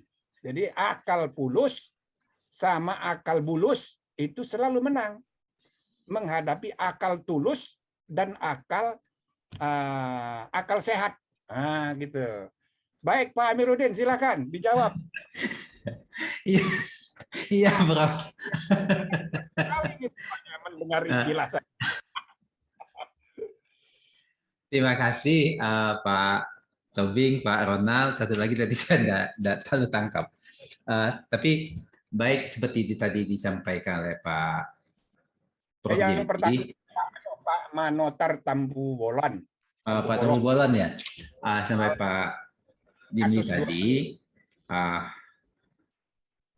Sekarang memang kalau kita kajian konstitusi kita nih kita lanjutkan lebih dalam, lebih serius, memang tantangan kita hari ini terasa antara perintah konstitusi yang tertulis di dalam konstitusi ini dengan produk kebijakan, rasa-rasanya kok nggak nyambung sebagian. Nah, itu yang menimbulkan soal-soal tadi, kesenjangan sosial, persoalan-persoalan bagaimana hak milik kurang terlindungi. Ya, kalau udah nggak bisa urus, cukup bilang, oh ini ada mafianya. Tapi saya tunggu PR ini nggak ada mafia itu ketangkap gitu ya kan. Jadi mafianya itu orang apa bukan gitu kan, jadi repot juga kita. Nah, maka dari awal concern saya pertama, kalau kita mau, bukan kalau kita mau tidak mau, pegangan kita dalam memperbaiki kehidupan warga negara kita, terutama pasal 28 ini, ya pegang kita nggak ada lain ya konstitusi ini. Nah, masalahnya pengambil kebijakan apakah berpegang kepada kepada konstitusi ini secara menyeluruh. Mungkin itu tantangan kita. Makanya saya sangat senang dalam pertemuan ini juga adalah bagaimana universitas-universitas ya mesti mulai bersuara hari ini kembali. Kalau tidak ya repot kita. Konstitusi ditinggal untuk kebijakan yang sifatnya sporadis begitu. Nah, maka dari itu tadi saya sampaikan kalau kita mengacu kepada jalan yang lurus-lurus saja, pertama memang undang-undang yang tidak relevan lagi atau tidak berkesesuaian dengan prinsip pasal 28A sampai J ini mesti diperbaharui. Nah, tapi masalahnya kalau diperbarui, apakah orang itu konsisten di situ? Nah, sementara itu juga undang-undang yang belum ada tentang upaya untuk melindungi hak yang dijamin oleh pasal 28 ini mesti kita buat. Nah, itu kalau tadi akal sehat, memang ada di dalam pengambil kebijakan atau pembuat undang-undang. Nah, kalau tidak ya memang repot. Nah, kita akan berhadapan dengan situasi seperti sekarang ini, banyak orang pesimis, persoalan muncul ke permukaan luar biasa, sementara kita tergagap untuk menghadapinya. Sementara konstitusi kita ada sandaran normatif. Nah, oleh karena itu, saya berpikir bahwa kesejahteraan sosial atau kesejahteraan untuk tiap-tiap warga negara, perlindungan hak milik, jaminan sosial menjadi konsep dasar yang mesti dijabarkan ke dalam kebijakan publik. Apakah dia undang-undang atau aturan di bawah undang-undang. Sehingga pasal konstitusi ini bisa jalan. Nah, selain itu juga saya ingin sampaikan ke Bapak Ibu semua, ketika kita sudah meratifikasi menjadi Undang-Undang Nomor 11 Tahun 2005 tentang hak sosial, ekonomi, dan budaya, kita terikat pada undang-undang itu, di mana negara harus melaporkan secara berkala capaian-capaian atas pasal-pasal yang dimaksud oleh undang-undang itu dalam pertemuan Komite Hak Asasi Manusia di PBB ya setiap tahun. Nah, kita banyak dipersoalkan di situ karena memang ketentuannya belum kita penuhi. Nah, mungkin ke depan ini juga bisa jadi dasar kita untuk memperbaiki semua ini gitu. Nah, bagaimana operasionalnya di dalam? Tadi Pak Ronald menyampaikan ya, apakah perlu teknologi? Ya iya. Nah, teknologi ini kan mesti kita kembangkan dalam rangka seperti saya tadi memenuhi kebutuhan hak asasi manusia, terutama peningkatan kesejahteraan tadi. Nah, misalnya begini, kita butuh bahan pangan. Minyak goreng aja, kalau kita ngomong hak asasi manusia, problem minyak goreng warga negara disuruh ngantarin ini problem hak asasi manusia. Negara tidak mampu memenuhi kebutuhan dasar pangan, hak atas pangan. Ya kan? Harganya jadi melambung. Loh, kalau harga melambung, rakyat disuruh tanggung jawab. Kebijakan negara seperti apa? Nah, ini mesti kita, buat saya ini contoh baik bagaimana pasal 28 ini mesti kita praktekkan. Ya, contoh baik. Nah, sementara kebun kelapa sawitnya kita punya. Tapi kita kan juga tahu bahwa kelapa sawit tidak langsung bisa jadi minyak goreng. Butuh teknologi pengolahannya. Nah, ini soalnya. Apakah kita ada atau tidak? Nah, mungkin ke depan ya seperti itu. Nah, tadi saya selalu concern dalam konteks hak asasi manusia.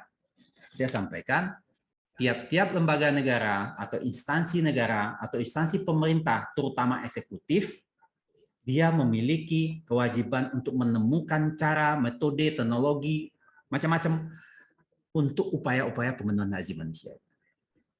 Nah, disitulah tokoh-tokoh seperti Pak Jimli, yang lain dari universitas mesti masuk memberikan pandangan tentang pemenuhan hak asasi manusia itu. Jadi, Prof, saya juga ingin sampaikan sekarang, membicarakan hak asasi manusia itu bukan sesuatu yang serem-serem, gitu, ya kan? Sesuatu yang paling dekat pada kebutuhan setiap orang hari ini, hak asasi manusia mesti kita pahami.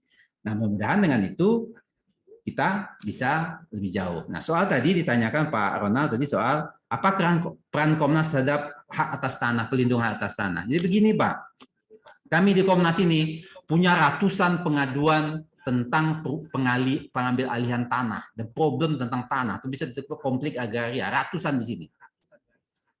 Ya, kami sudah komunikasikan hampir ke semua pemerintah daerah, instansi terkait yang memiliki kewenangan untuk memutuskan. Nah, tugas Komnas apa? Menyampaikan problemnya seperti apa, langkah-langkah yang bisa ditempuh apa, disebut rekomendasi. Tugas Komnasnya sampai di situ sebagai rekomendasi. Tapi kami perankan lebih jauh dari itu. Tapi kalau Pemprovnya, BPN-nya nggak mau mengambil keputusan, nah kami Komnas nggak bisa paksa, Bang. Nah, problem itu akan disampaikan. Saya bertemu dengan Bang Sofyan Jalil setiap kali saya sampaikan itu. Tapi jelimet di dalamnya itu. Ya saya bilang ya aturlah di sana karena kalian yang punya kewenangan gitu. Kami sudah kasih jalan. Nah, mudah-mudahan juga bisa diperbaiki di situ. Nah, yang terakhir tadi Pak yang menanyakan tentang kejahatan terhadap hak asasi manusia, saya pikir kalau bicara undang-undang, Pak, tugas Komnas sudah selesai sebagai penyelidik. Nah, yang nggak mau menjalankan itu orang di Jaksa Agung sana, ada aja pembicaraan macam-macam. Saya serahkan kepada Jaksa. Saya bilang, oh itu sudah dalam koridor kewenangan Jaksa Agung. Silakan Jaksa Agung menindaknya sesuai sebagai penyidik itu. Nah, makanya tertundalah ini semua. Mungkin ada 12 berkas hari ini yang belum ditindaklanjuti. Tapi saya komunikasi terakhir sama Jaksa Agung, ya mereka akan tindak lanjuti. Tapi bentuknya apa ya kita tunggu. Kira-kira begitu respon saya, Prof. Dan ini saya rasa sangat produktif kita diskusi sore ini tentang pasal 28 ini. Saya rasa pasal 28 ini, pasal 28 tentang hak sosial ekonomi dan budaya, ini intinya mengacu kepada Kovenan Sosial Ekonomi dan Budaya. Nah, pasal 28I tentang hak sosial dan politik. Oh, ini juga yang besar, maka banyak juga hak di situ. Mungkin minggu depan ada yang lain yang bahasnya. Terima kasih, Prof. Selamat sore. Baik, terima kasih banyak. Akhirnya kan kita harus terpaksa membatasi diri juga sih. Sekarang udah jam. Kalau saya sih siapa aja mau sampai maghrib. Nah, tapi nanti sudah. Ini masih ada yang mau nanya enggak? Enggak lagi kayaknya ya. Cukup ya. Cukup, Prof. Nah, cukuplah. Nah, secara umum saya kira kita ucapkan terima kasih Pak Amiruddin. Saya cuma saya 10 tahun jadi penasehat nih di Komnas HAM nih. Kan juga kayak saya ketua panselnya ini Amiruddin terpilih Ya, nih. Prof. Sekarang sudah terbentuk pansel baru, sudah mau habis ya Komnas HAM nih? Sudah, Prof. Tahun ini, Prof. Sekarang mau masuk lagi apa enggak dulu? Masuk lagi enggak? Ya, saya lagi mikir dulu, Prof. Jangan tinggal semua, harus ada kesinambungan. Jadi jangan semuanya ini. Iya, Prof. Nah, ini komisi-komisi negara yang independen ini, kalau ditinggal semuanya gitu, nanti mulai dari nol. Padahal komisi-komisi ini punya problem yang mirip-mirip satu dengan yang lain, hubungan dengan staf, kemudian independensi. Nah, khusus untuk Komnas HAM, saya selalu menyebutnya ya sebagai meskipun dia auxiliary organs, tapi dia memiliki constitutional importance yang sama dengan lembaga-lembaga negara yang disebut dalam Undang-Undang Dasar. Sama ini tingkatnya dengan KPK. Nah, kalau KPK itu pintu masuknya di pasal 24 ayat 3. 24 ayat 3 itu tadinya itu untuk Kejaksaan Agung, tapi nggak jadi, nggak selesai, sehingga diganti kata-katanya. Badan-badan lain yang fungsinya berkaitan dengan kekuasaan kehakiman diatur dengan undang-undang. Nah, itu di situ masuk kejaksaan, KPK, gitu. Kan kepolisian dimuat di pasal 30. Kejaksaan nggak dimuat di dalam pasal Undang-Undang Dasar. Maka ada yang pertanyaan, kalau gitu kepolisian lebih penting dari kejaksaan. Bisa enggak kita sebut kepolisian lebih tinggi dari kejaksaan? Saya bilang enggak. Sama pentingnya dalam sistem penegakan hukum, fungsi kepolisian, fungsi kejaksaan, penyidik, penuntut itu setara. Maka Kejaksaan Agung meskipun tidak eksplisit disebut, dia memiliki constitutional importance yang sama dengan pengadilan yang disebut, dengan kepolisian yang disebut dalam Undang-Undang Dasar. Nah, Komnas HAM bagaimana? Komnas HAM juga nggak disebut dalam Undang-Undang Dasar. Hanya disebut di Undang-Undang. Tetapi hak asasi manusia sesudah tahun 2000 menjadi core content dari Undang-Undang Dasar 45. Gitu loh. Jadi materi terbanyak yang diatur dalam Undang-Undang Dasar kita selain soal kekuasaan pemerintahan negara itu adalah hak asasi manusia, dan lembaga yang berurusan dengan itu Komnas HAM. Gitu loh. Iya, Prof. Sedangkan eksekutif pemerintahan itu kan penyelenggaraan kekuasaan negara yang biasa. Nah, maka posisi kedudukan peran konstitusional dari Komnas HAM ini sama penting. Itu maksud saya, memiliki constitutional importance yang sama dengan lembaga-lembaga yang disebut dalam konstitusi. Nah, karena itu saya sangat berharap nanti kolaborasi aja dengan Kementerian Hukum dan HAM, dengan Kemlu, karena Komnas HAM ini harus berkiprah ya Bahkan kalau ada isu di Myanmar misalnya, Komnas HAM Republik Indonesia sebagai negara terbesar harus bermain juga sedikit. Ya kan? Nah, Ya, Prof. maka caranya kayak itu tadi. Udah dibikin aja kerjasama dengan MPR untuk sosialisasi. Duitnya duit kita juga itu. Nanti yang membuka ketua MPR, dia dapat nama. Tapi di lapangan kita yang kerjain gitu loh. Nanti kerjasama dengan Menteri Hukum dan HAM begitu juga. Walhasil saya berharap para pimpinan Komnas HAM itu bisa membedakan kedudukan dengan peranan. Meskipun kedudukannya lemah, tapi peranannya bisa tinggi. Gitu kira-kira. Insya Allah saya bantu Pak Amiruddin, ya kan? Ya, Prof. Terima kasih, Prof. Kita MPR juga ini, jadi bisa kita kerjain, apalagi di tengah pandemi begini. Kemarin kami ada seminar, saya jadi pembicara seminar di Mahkamah Agung. Hakim dari Mahkamah Agung Amerika, ada lagi dari Australia, gitu-gitu. Nah, itu yang dari Amerika itu cerita. Sekarang ini kami sidang, kata dia, saya mimpin sidang sendirian dari rumah. 2 hakim yang lain masing-masing dari rumah juga. Jadi, gara-gara COVID ini, semua cara bekerja itu berubah. Nah, kita pun harus memanfaatkan COVID ini untuk mengubah cara bekerja, gitu loh. Iya kan? Murah-murah aja ini. Gitu loh. Ya. Tapi sosialisasi itu sama penting dengan menangani kasus-kasus. Jadi kolaborasi dengan Fakultas Hukum, dengan apa gitu. Kita kreatif aja. Jadi saya rasa itu sebagai tambahan. Dan yang terakhir tadi, pertanyaan mengenai ini. Saya juga sering diundang. Kemarin ada pertemuan Ikatan Notaris Indonesia. Saya memberi keynote speech di NTB. Tapi saya dengan Zoom aja. Jadi asal ada acara orang notaris itu, saya selalu diundang. Terutama bicara mengenai integritas dan sebagainya. Saya bicarakan juga tentang bagaimana kontrol terhadap kualitas pelayanan notaris yang sekarang sesudah reformasi makin banyak notaris masuk penjara. Itu sebetulnya nggak perlu. Tapi bukan hanya notaris. Advokat juga sudah banyak masuk penjara. Nah, ini kuncinya karena kode etik itu tidak difungsikan dengan benar. Maka kalau keluhan saudara tadi soal kerjasama notaris dengan mafia tanah, diadukan aja ke Majelis Kode Etik.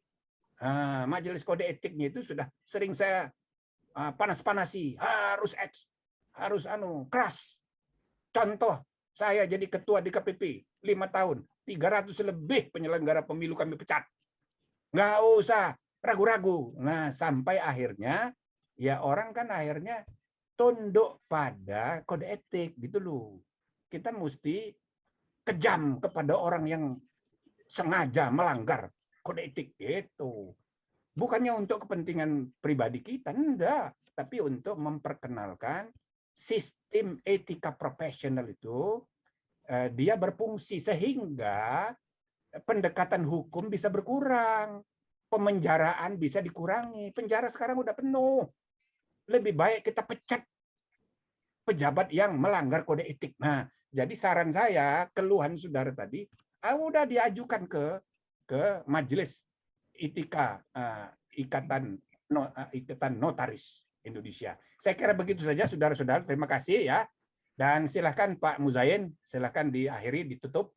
Assalamualaikum warahmatullahi wabarakatuh. Terima kasih Pak Amiruddin. Waalaikumsalam warahmatullahi wabarakatuh. Terima kasih Prof. Jimli, terima kasih Pak Amiruddin, terima kasih Pak Dekan Fakultas Hukum Universitas Kristen Indonesia dan jajarannya yang sudah bersama-sama kita untuk hari ini mengaji pasal 28H. Kita akan ketemu lagi Jumat yang akan datang di waktu yang sama jam 2 untuk membahas pasal 28I. Ini yang kelihatannya pasal yang selalu disebut-sebut oleh Prof. Yang tidak bisa diganggu-gugat. Baik, Ibu Bapak sekalian, sekali lagi terima kasih. Mohon maaf kalau ada hal yang tidak berkenan. Kita akhiri pertemuan kita sore hari ini. Dengan doa mudah-mudahan kita semua tetap diberi kesehatan dan keberkahan. Terima kasih. Assalamualaikum warahmatullahi wabarakatuh.